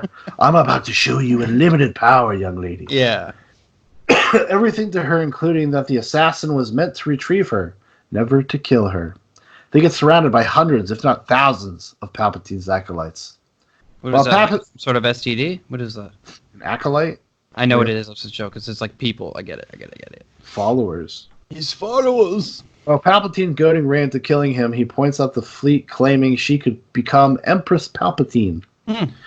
Kylo, now Ben, enters Exegol, and it gets his ass handed to him by the Knights of Ren until about to strike at Palpatine. Rey initiates a bond and gives him Leia's lightsaber. Palpatine apparently speaks about the bond they share and how extremely powerful and rare it is for it to occur. He then sucks their life to restore his, and we see his white eyes turn to yellow-orange Sith style. In the skies, Pride does have the power turned off, but there's no mention of it being bounced around impossible to stop. The Resistance just heads to land on the flagship instead. This person was very disappointed by the Sith troopers, stating that they were no better than the average stormtrooper from the original trilogy. This is like real fucking nerds. These are real fucking nerds, dude. I'm extremely disappointed in these stormtroopers. They show up and they just act like regular stormtroopers. I was expecting some elite shit to protect Palpatine. That being said, there's many more of them, so the landing party is getting slowly overrun while the battle in the sky occurs. Battle in the sky. My favorite part of Star Wars movies is the Rebels. Yeah, I love reading with the Rebels. The members of the Resistance that are in the ships are also having a difficult time due to being outnumbered by the Sith fleet. Poe apparently begins to apologize for something when Lando answers him, basically announcing his arrival. We see an absolutely massive amount of ships directly. Endgame. The fleet approaching quickly. Endgame. Yeah, they're gonna have like. Oh wait, is this also was Star it the two towers? Wars Assemble. The two towers and all the ghosts show up and shit. Yep, up fucking Finn Nothing and original here, Jannah baby. make a suicide attempt at opening a hatch to toss grenades into, destroying the signal transmitter. They succeed. No fucking balls. Palpatine None. sees the arrival. I know, like, if this is your last one, kill some people. Dude, for real, dude. Palpatine Shit. sees the arrival of reinforcements and begins to laugh. He then lightning storms a good chunk of the fleet out of the sky. Shit. Even Poe's X-wing is shut off for a good bit. So then he just starts balls. throwing fucking lightning into the sky. This is gonna be fun. You can see it, dude. Just like, dude, when he sounds like that hissing fucking cat, pissed off cat, like he did in episode 3. It's gonna be fucking great. Like, fuck yeah, dude. Let's go. Okay, here we go. Note. Here's what I think people are going to end up discussing most about this post. Dun, dun, dun. Apparently Palpatine does in fact throw Ben into the ravine, claiming he is the last in the Skywalker line. Rey hears voices such as Yoda, Luke, Leia, Mace Windu, and others who give her the strength to stand up. Palpatine tries to lightning her, While the Rocky but she theme. blocks it with one of the sabers, but it seemingly stalemates them. She then finds the strength to pull the other saber to her, making an X formation. Because X gonna give it to you. X gonna give it to you. And this allows her to deflect the lightning back towards him. Oh shit! And she's like, now I have the power of 2 lightsabers. No, read the next line. Just the first sentence, real quick. The Palpatine first comment. apparently disintegrates and explodes, Are you causing fucking kidding me? the arena to crumble. This is where new information comes into the picture, but also killing Rey. Ben apparently climbs out of the pit, finding a dead Rey, and decides to give his life for her. No balls! He uses the healing trick to save Rey, but draining his life force in the process. Where the fuck did he learn it? Where Why? the fuck did he learn this? Well, it's so weird that all of a sudden, like this, like using the force to bring people to heal people becomes such like a thing. The fuck? This is like the 4th time. they've That's used not it. even the greatest trap, dude. He can transfer his life force now to this fucking bitch. Well, not that's just I guess heal her, that's the transfer his life The force. insinuation, I guess, from that line is that like when you do that, like you're giving a little bit of your life force, Well, Shaun, and he doesn't have a lot left because he's very injured. Yeah, I guess so. Sure. Then there's a weird fanfic moment where they kiss and he dies. Lando goes back for Jannah. So what you're and Finn, telling me is and John Jannah- Wick has got a chance. And Jannah is supposed to be Lando's daughter, the one that's like riding the horses, like the tribal people. Is it Jana or Yana? Yana, probably. Probably. Yeah. It's a soft J. Yeah. I don't know if it's jogging or yogging. It might be a soft J. Lando goes back for Yana, and Finn, who are on the Star Destroyer, which is falling out of the air. Which they'll survive. Babu Frick is also seen in Zori's ship. Poe's skill in piloting is being matched by Zori throughout the fight. During the post-victory celebration, everyone is catching up with each other, kissing and celebrating. This leads you to see Chewie, who hears Maz call to him. You think she's going to ask for a kiss, but she says, "You deserve this," and hands him a large medal. I had this in my back pocket this entire time. It's been very hard to It'd carry be awesome around. if she just pulled out some wet dog food and just threw it over like an open can, and then just like, you know how you do that thing when you're trying to get it out of the can? Yeah, and just And you smacking do at the bottom. Yeah, Just hitting him. and it just falls on the floor, and he just literally gets on all fours and starts eating off the floor. He is an animal. That would be amazing. That would be funny.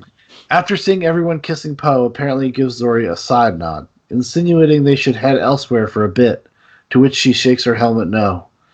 The ending described is also slightly different than I had previously been told.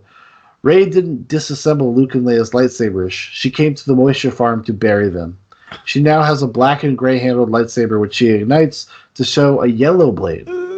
She and BB are the only ones present until a woman appears asking her name, to which she says Rey. Rey who?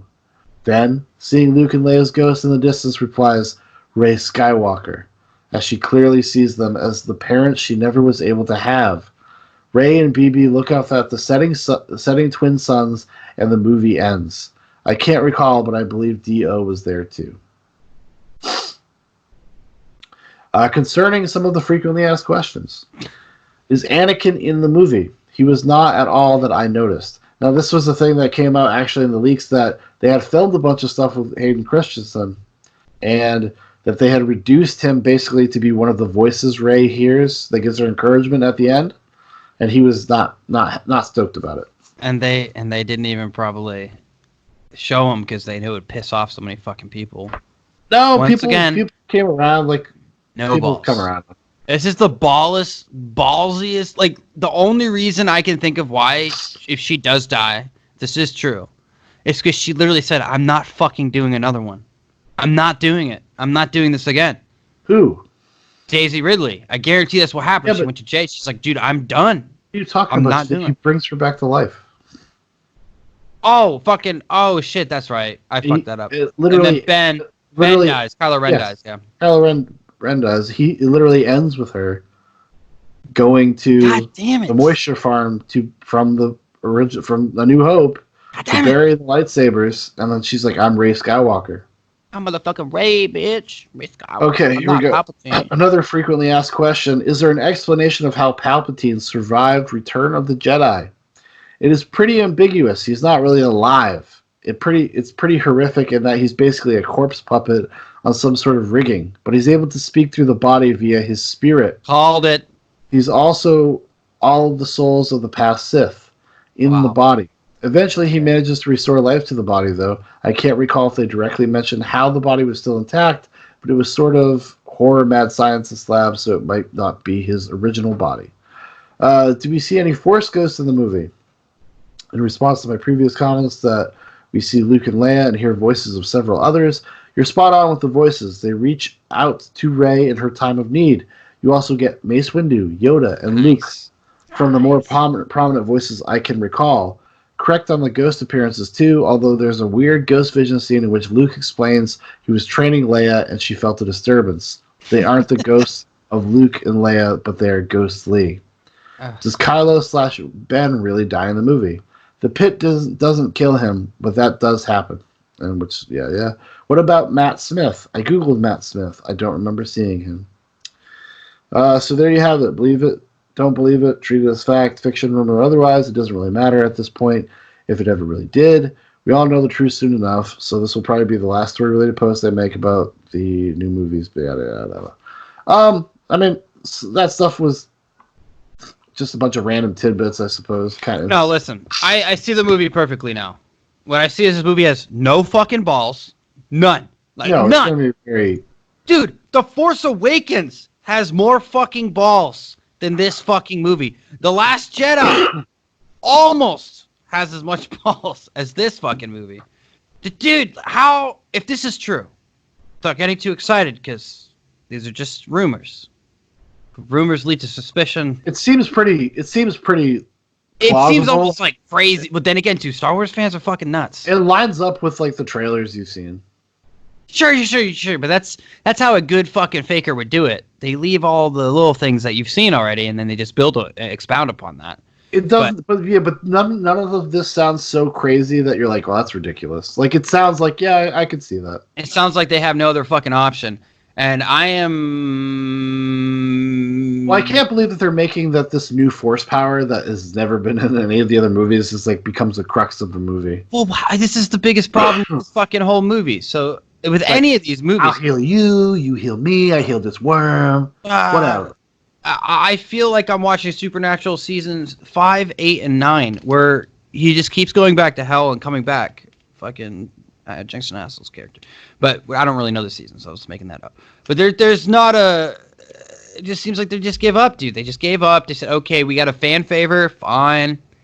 Dude, if 90% of that's true, no, let's say even 50%, people are gonna revolt. They're gonna burn down movie theaters. No, I think most people are gonna like this. No way, dude. It's terrible. It's gonna be, dude. People are gonna be so relieved that it's like more like a normal Star Wars story. They're gonna be like, and people. It's not though. People just fall to their knees, start masturbating because of the Emperor. They're like, Dude, I'm telling you, most hardcore Star Wars fans are not happy about this. These leaks. No, dude, they're talking about people that are kind of like making a living bitching about Star Wars, so they're gonna bitch about Star Wars. No, that's every day. Doomcock maybe, but Geeks and Gamers bitch about every SJW shit. Yeah, he's a nut, dude. He's usually fucking hilarious. It's too much. He's like the Tim Pool of like movie shit.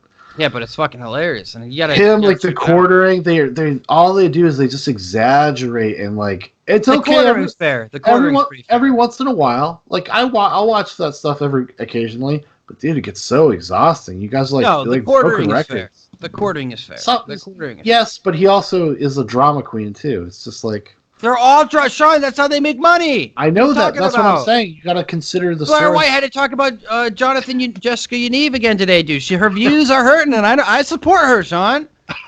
Fine Blair? ass fucking transgender Oh, woman. Blair White? Goddamn. God damn, dude. God damn, just tuck it back. I don't even care. No, but there's Star Wars is done, dude. It's done. It's done. I hope this movie makes $100 million at the box office. You don't, I think that is most of what is. If most of the stuff is real, I think it sounds pretty standard. It sounds pretty. This seems very read as like a very realistic, like kind of outline of like partial outline. But none of the stuff that they were writing before didn't seem that far fetched. None of the stuff, all the other leaks that came out. Yeah, but they're all kind of all pointing in the same direction. Right. But people are pissed as fuck. Not most people aren't. Shaun, the vast majority of people that watch Star Wars movies are not like engaging in this stuff on YouTube. I don't think dude, I don't think, dude, these guys are getting hundreds of thousands of views, dude. Dude, you know how many people live in this country? You know how many people are going to go see Star Wars? Do you know how many people care about if this movie's going to suck? You know how many people go to like Star Wars celebrations? Shaun, the ratings, the reviews are in, dude, from Last Jedi. Not good. Yeah, not but that is not only is that a bad Star Wars movie, it's just objectively kind of a bad movie. And then The Force Awakens, I don't think it's got like a 7 on there if I remember correctly. Look. Yeah, people were pretty lukewarm on it. People are pretty but people did not despise that movie. No. Nobody just didn't like have register that much of a feeling in most people. Well, it's gonna be good. I know that much. You know, why the fuck was the first one called Force Awakens? It's like that one doesn't even pop up. There we go. 2015, that just really came out 4 years ago. Good God, dude. It's got an 80, Shaun. Yeah. Fucking 80, dude. An 80, dude. Yeah, because it did what it needed to do. An 80, though? No, I disagree with that, but that's how you can't trust fucking people at all. It did what it needed to do.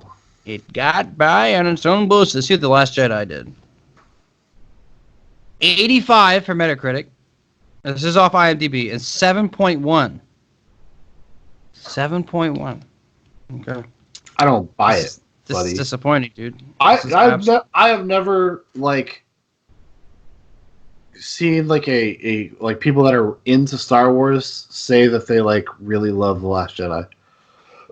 Even people that they will begrudgingly say things like, well, you know, it's not perfect, or it's not. I don't like everything about it. There's always with these tons of caveats with that. So what do you like more, The Last Jedi or The Force Awakens? Do you like The Force Awakens more than Solo?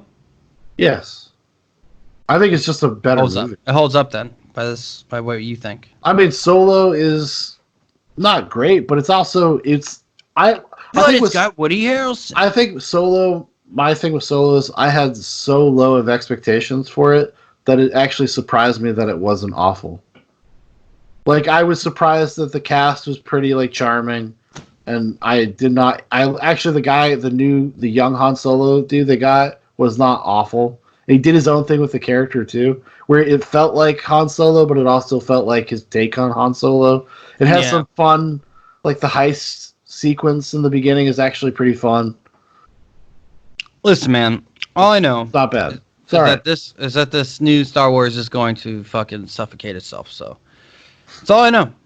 But I think the vast majority of like a general audience is going to like this movie. Sure, and that's been my argument this entire time about Star Wars. Is that this whole entire series is it's the taste of what the mass people want. That doesn't make it good. Same thing with Transformers. Same thing with these movies that make billions of dollars. No, we're just talking about your mass. Your comparison is horseshit. Listen to me. I'm talking about how much money these movies make. I know what you're saying. That's the same thing with the Marvel movies. Most of them are okay, like about average.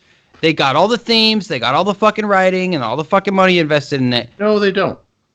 They do. They don't They have. do. They don't have the themes. They don't have the skill or the craft. Or You they don't think so?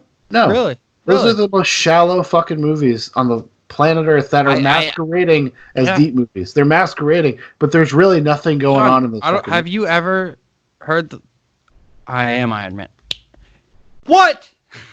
Yeah, there's moments, dude. Like, listen, there are moments. There are moments that are effective in those movies, but whatever. But anyways, they are making movies for mass production. Yes. Maybe the original series wasn't that intended to be that way, but the only reason the prequels got made is because but then there's nothing wrong with there's nothing inherently wrong with that. And the prequels were not made because of money. You're gonna tell me that Peter Jackson made Lord of the Rings for money?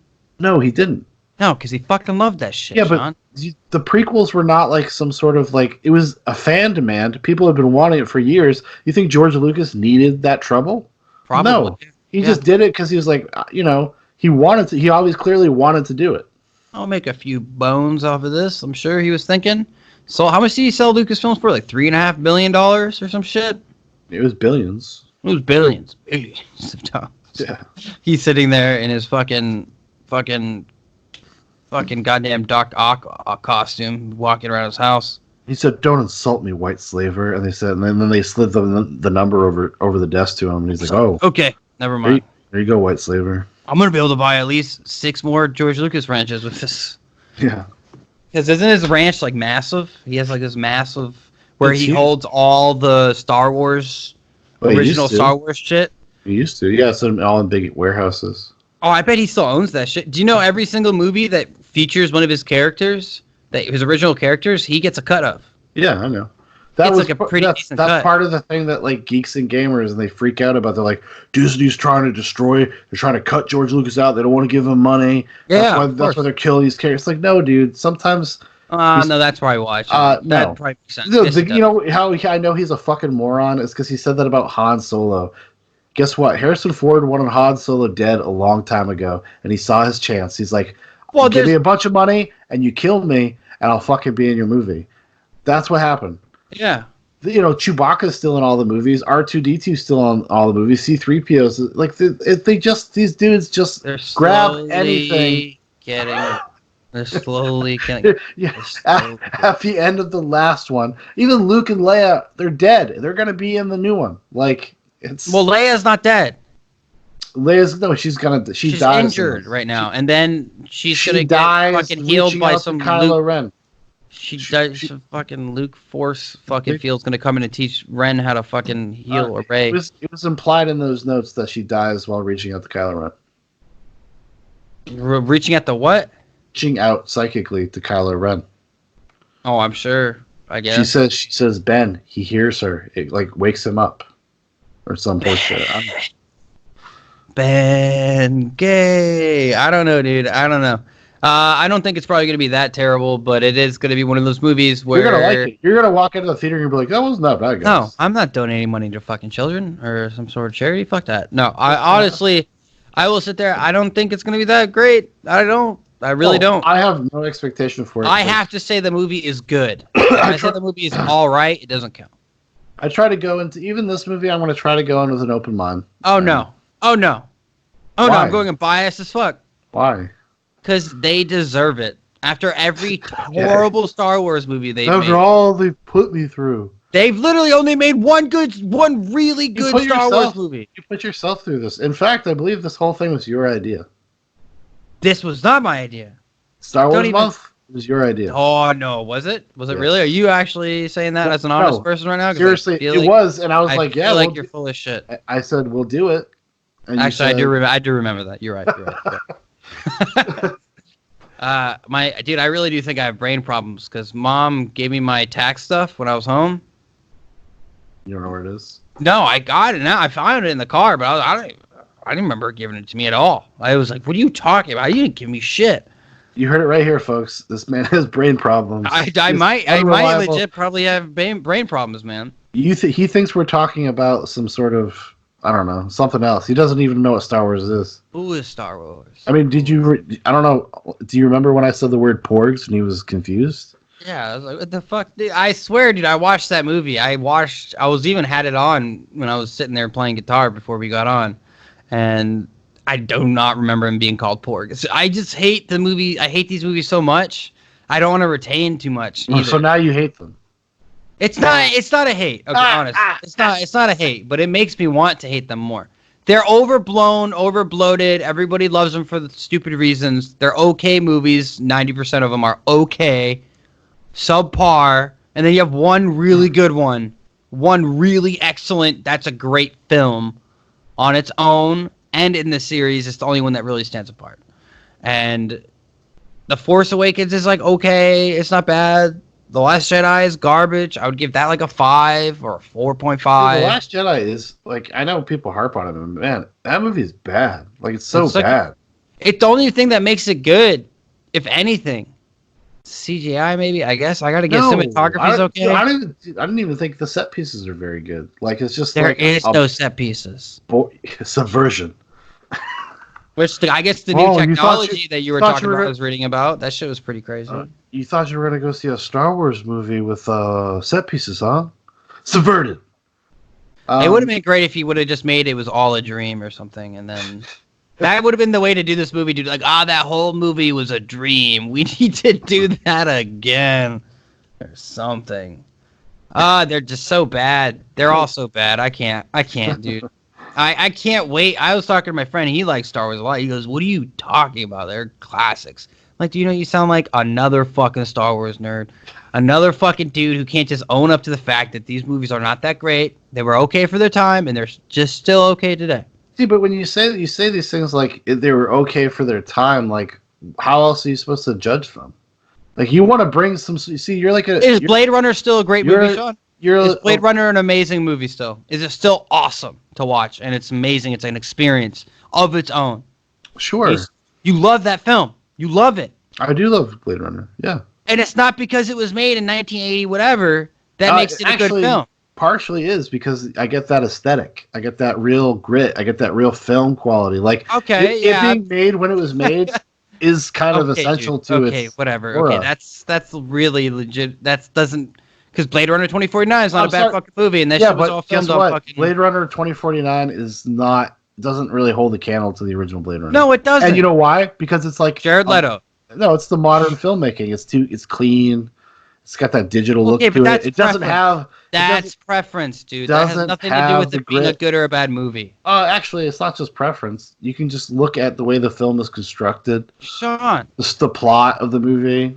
A lot of problems with Blade Runner 2049, but for sure. But what I'm saying is, the age is not what's bothering me about Star Wars. Blade Runner is an amazing film. Alien, amazing film. Aliens, amazing film. These are classics. Rocky, fuck it. Well, Rocky's a little cheesy. We can all admit Rocky's a little cheesy. That's nostalgia for me. I'll admit. But first, Rocky's at least Rocky's dark. Great. No, Rocky's a great movie. It is, but it's a little cheesy. It's a little cheesy. So what? We can say that. There's nothing wrong with that. There's nothing wrong with that. And this is my problem, is that Star Wars doesn't hold a fucking candle to any of those movies I just said. Yeah, but they're all doing different things, dude. They're all accomplishing different goals. I'm just talking about I don't care. I'm just saying about great... If you just compare New Hope and Blade Runner, it's not... I'm just saying I'm literally saying as just a movie that you would rather watch.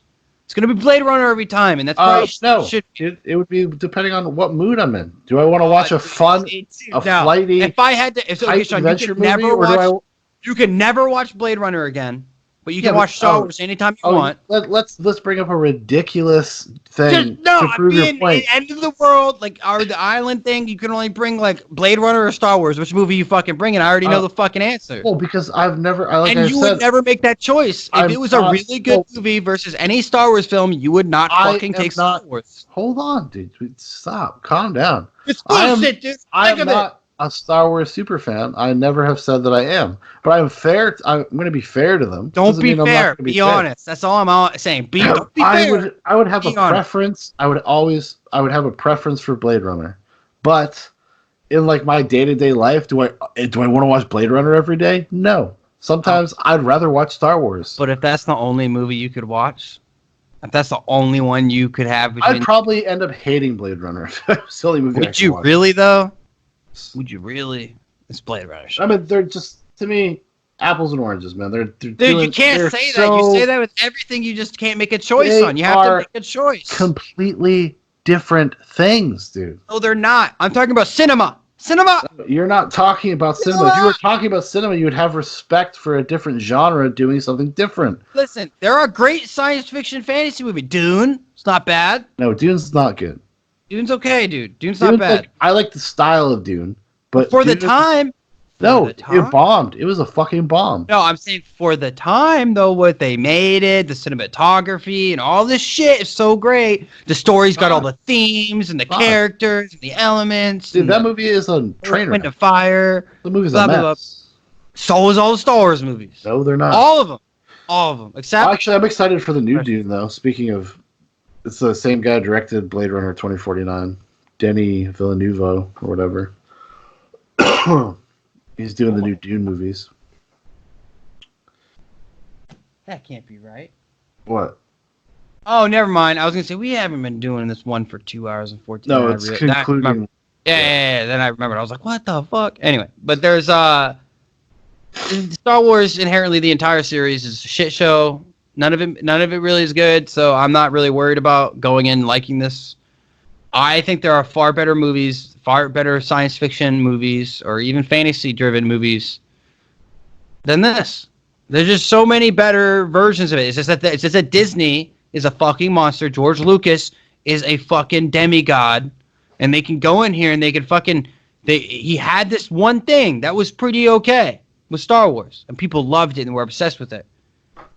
And Disney wanted a piece of that fucking pie, dude. Yeah, it's a very, very profitable thing. Of course it is. Yeah, and they come in and they fucking take it and they're gonna run the gauntlet with it. Make these fucking non-edgy, no balls, no fucking dude. That they had so many opportunities to just C-3PO. I guess that's that is one of the biggest problems with Disney owning all of these things is the fact that they all have to be toothless. They have to be safe. They just have to be safe so they can make money. Safe. People don't die. Nothing. No, there's no stakes to anything. Even when people die, they don't die. What's your favorite superhero film? Favorite anyone? You can pick anyone. I already know your answer. Oh my god, I don't even know anymore. I know your answer. I could answer for you, and you would say yes. What? Logan. No. Really? Not Logan. The Dark Knight, and then Logan. Those don't count. Okay. Yes, they do. I don't know. I would rather watch Logan. You mean just if you want the Marvel movies? No. I was just saying, just in general, that you were fair. It was fair.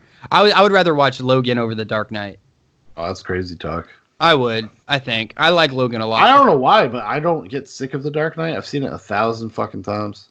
Every time I watch it, I just think, did he really deserve an Academy Award? Every time I watch him, like, did he really, or did he just get it because he died? Most likely because he died. Probably because he died. But he's pretty good in that, though. He's great. He's fantastic. And I think one of the reasons I like it so much is because it's modeled after Heat, and Heat is probably in my top 10. So would you say that Heat is a better movie than A New Hope? Yes, it is. See, it's a different, another movie. It's very different. Another movie that you can. It's like a drama heist film. Dude, it's like you're. I feel like you're an old Nintendo or a Sega Genesis, and you can just change cartridges. I just can't do that, dude. I don't change cartridges. I don't do it.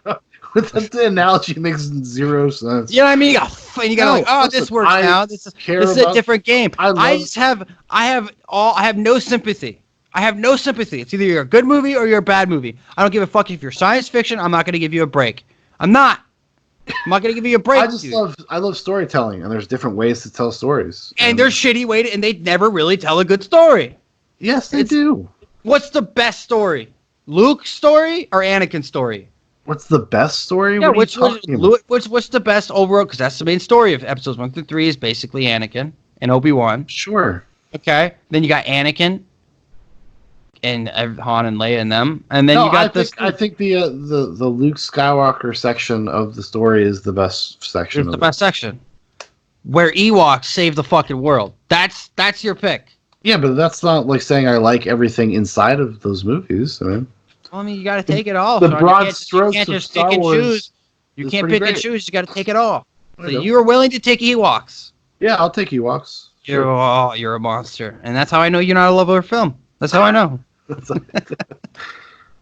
I don't know. I think once, especially getting older, I just don't need to be pretentious. You're gonna say I'm pretentious? Well, fine. I am pretentious, and I I'm proud of don't know what you are, dude. You're filled with hate. I like what I like. Filled with haterade. Nothing beats PTA. Nothing.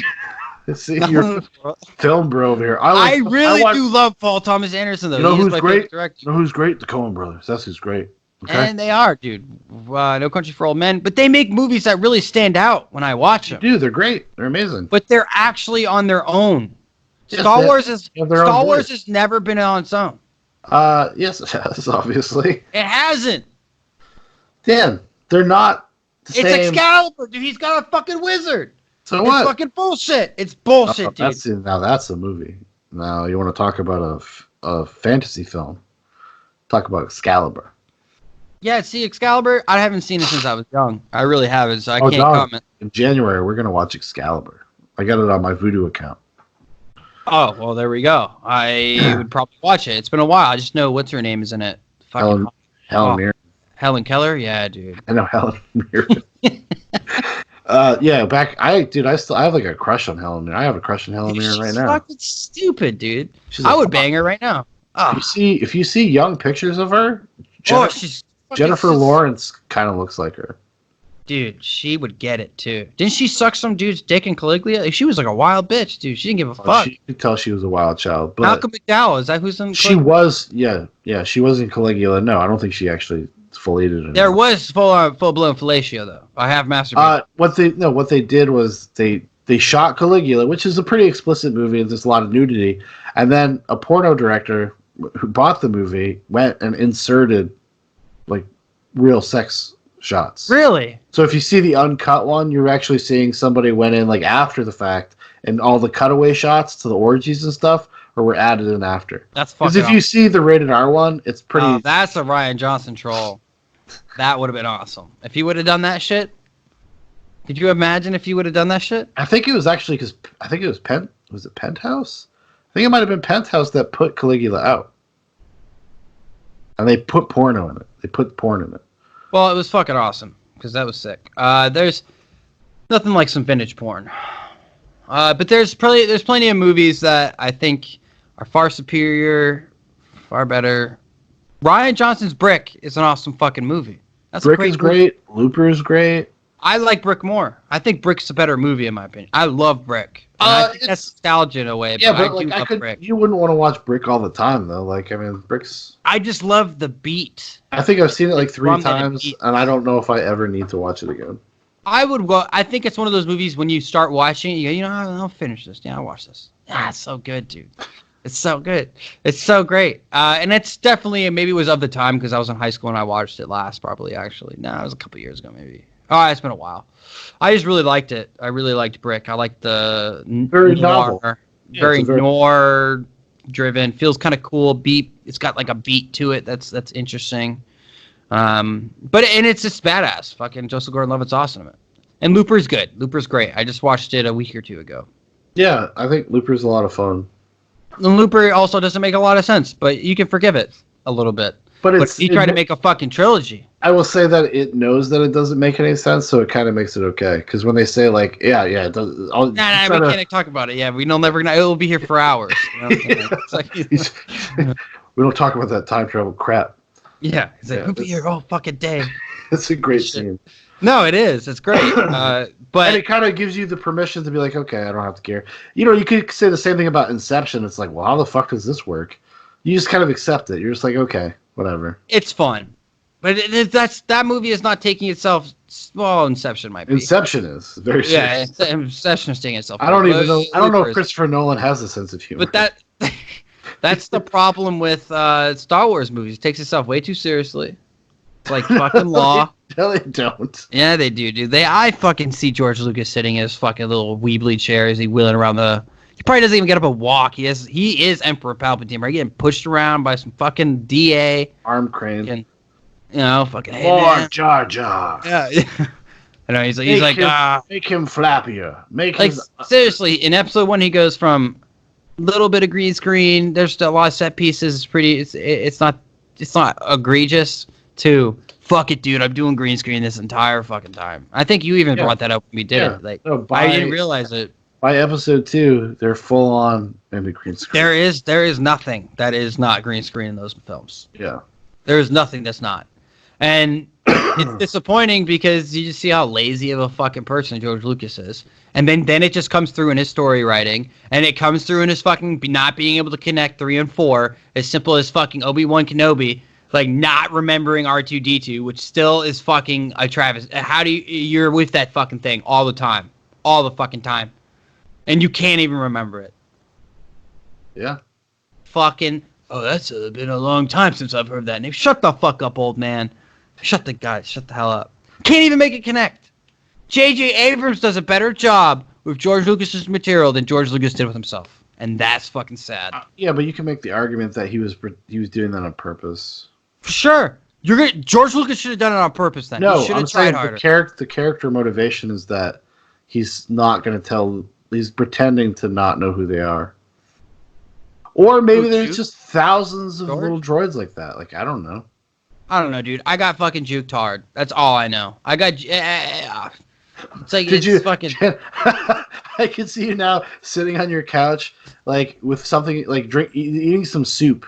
And you just spit it out. It's the Rocky scene. It's the Rocky scene. When Apollo Creed's talking shit. And you punch the wall. You're like, why doesn't he know who they are? I mean, it is. Watch the other one. I just watched episode 3 and I said, yeah, I'll put New Hope on. 30 minutes in, I had to take a break, dude. I was like, this is bad. This is so bad. Because none of it makes sense. Oh my god. It doesn't, dude.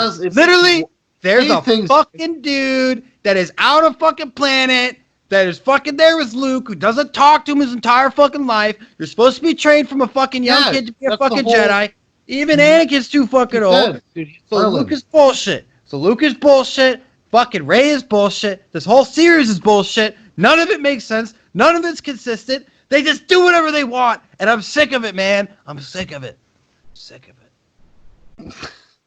of it, dude. I am fucking mad. Well, you only got one more movie to go. I can't wait to fucking end this for myself, dude. I never have to watch Star Wars again. Until. No, I mean, I don't hate it. I want to be clear. I don't hate it. Every December. I don't hate it. I just fucking don't like it. You know what I mean? Like, I don't really hate it. It just frustrates me how much I don't like it. Because I hear everybody loves Star Wars. I'm like, how? I don't know. I'm trying to think if there's some. Well, actually, that's how I feel about the Marvel movies. Or Avatar, dude. I'm just like, nobody talks about Avatar. People love Avatar. Shaun, they have it planned out to, like, Avatar 7 already. I know that, but I'm saying, like, general people, like, if you were to say, like, hey, do you like Avatar? People would they would say yes. I bet they would say yes. Yeah, that was pretty good, but they don't talk about it as if it's something they care about. Wait until that first Avatar trailer comes out, and you're gonna be like, that's just gonna be pretend. That's gonna be pretend. They're gonna be fuck, dude. No, Avatar, because it's not part of our culture. Like, nobody gives a fuck about Avatar. It came and it went. If he had the opportunity to make it like a Star Wars thing, but you can't wait 10 years to make a fucking sequel and expect people to care. He's going to be... No, what I'm saying is he's going to follow... George Lucas, hello? Episodes 1 through 3? Speak again? Again? Yeah, but they were already an established series. You don't need to have an established series. You can do whatever the fuck you want. This is James Cameron talking about. Yeah, James motherfucking James up there. All of his shit has been bombing, so... What shit? What? Everything with his name on it is, like, dies. Like what? Alita Battle Angel. Did he direct that? Did he direct that? He was doing it for years, and he could never get it done. And then he hired Robert Rodriguez. And what do we agree? The Alita Battle Angel is not a terrible movie. We've talked about this. That's a fun movie. I like that movie. Okay. It's okay though. I'm not gonna fucking sit. It's up there with Return of the Jedi. It's got problems in the sense of, like, where I think it's too much origin stuff at the beginning. It's like almost all origin stuff for, like, the majority of the movie, and some of that shit is awesome though. Actually, like some of the bounty hunter scenes and the cool fights and shit. There's some cool shit in that movie. It's like just on a visceral aesthetic level. I just like it. Avatar is gonna. I pop in my 4K, I threw on the subtitles and I just watched Geeks and Gamer videos. I saw him. I got Alita Battle Angel, and then I got Doomcock over here telling me spreading the good word. It's Overlord DVD, Sean. Overlord DVD is the name of the channel. Doomcock is the name of the character. I know. Get I it? don't know why you bring up Geeks and come Gamers. to my wife's house. And you got her name, Christina. Right. Christina. Oh, classic. You know what's funny? Just as a side tangent, when Maritza did that to you, I literally thought that in my head. I almost said it to you. You should have been like, "Can you come to my friend's house?" I didn't hear it. I did not hear that, dude. I literally just tuned people out, I guess, because I didn't even hear that part of the conversation. I heard her. My name's Maritza, and I was like, "Yeah, that's what I said." Like, that's what I said. I think I said it so because I mumble. I really think I said her name. No, I think you did. And I was like, Maritza. I think I said like that, like Maritza. You know what I'm saying? Like Maritza. Not Maritza. Maritza. And who called me out? Was it Anna or was it Mike? It was Mike. No. Maritza did. Did she? Oh, I didn't hear, dude. I kept walking. She said, it's Maritza. Just like when I said feng shui instead of feng shui. Feng shui? Yeah. And I was like, yeah. Okay, lady. I didn't even hear her say it like that. I just heard, oh, it's feng shui, not feng shui, whatever. Good thing this is deep enough into this where none of these people will hear this. Anyway, Star Wars. Yeah, you can clip that though if you had to. I'll forget about it. It's like two and a half hours. Because what I'm going to do with this is I'll record a little bumper for the middle of the last episode. So this is all going to be on the third episode. So I'll be like, okay, and then we did a spoiler talk if you want to hear a spoiler talk. Yeah, but you stopped it already. I know. I'm just going to bridge them. Oh, you're just going to bridge them. So you're going to put up a 2-hour video? Yeah, 2-hour, whatever. Just saying, dude. I mean, I don't know. I think more content is better, dude. If you cut it, you throw up that one, and then you throw another one where it's just the spoilers. I think that's the way to go. Honestly, that's just my vote. You do what you want. I think it's better to just keep putting out content. Well, you do, dude. You know how much content we have? All right, anyways, hold on. That's an idea. Sorry, folks. You're hearing some behind-the-scenes action right now. Now you have to timestamp it. No, I don't. Time. Everybody's going to hear this. Everybody's going to hear it. I really hope if people who've stuck through this long. You get to hear how the sausage is made, baby. You're here with me and Dan in the wee hours of the morning. The wee hours. 12:53 for me, 11:53 for Dan. Actually, yeah, that's true. Man lives in the past. Okay, do you really trust this guy? Obviously not. I would. Anyways, Star Wars.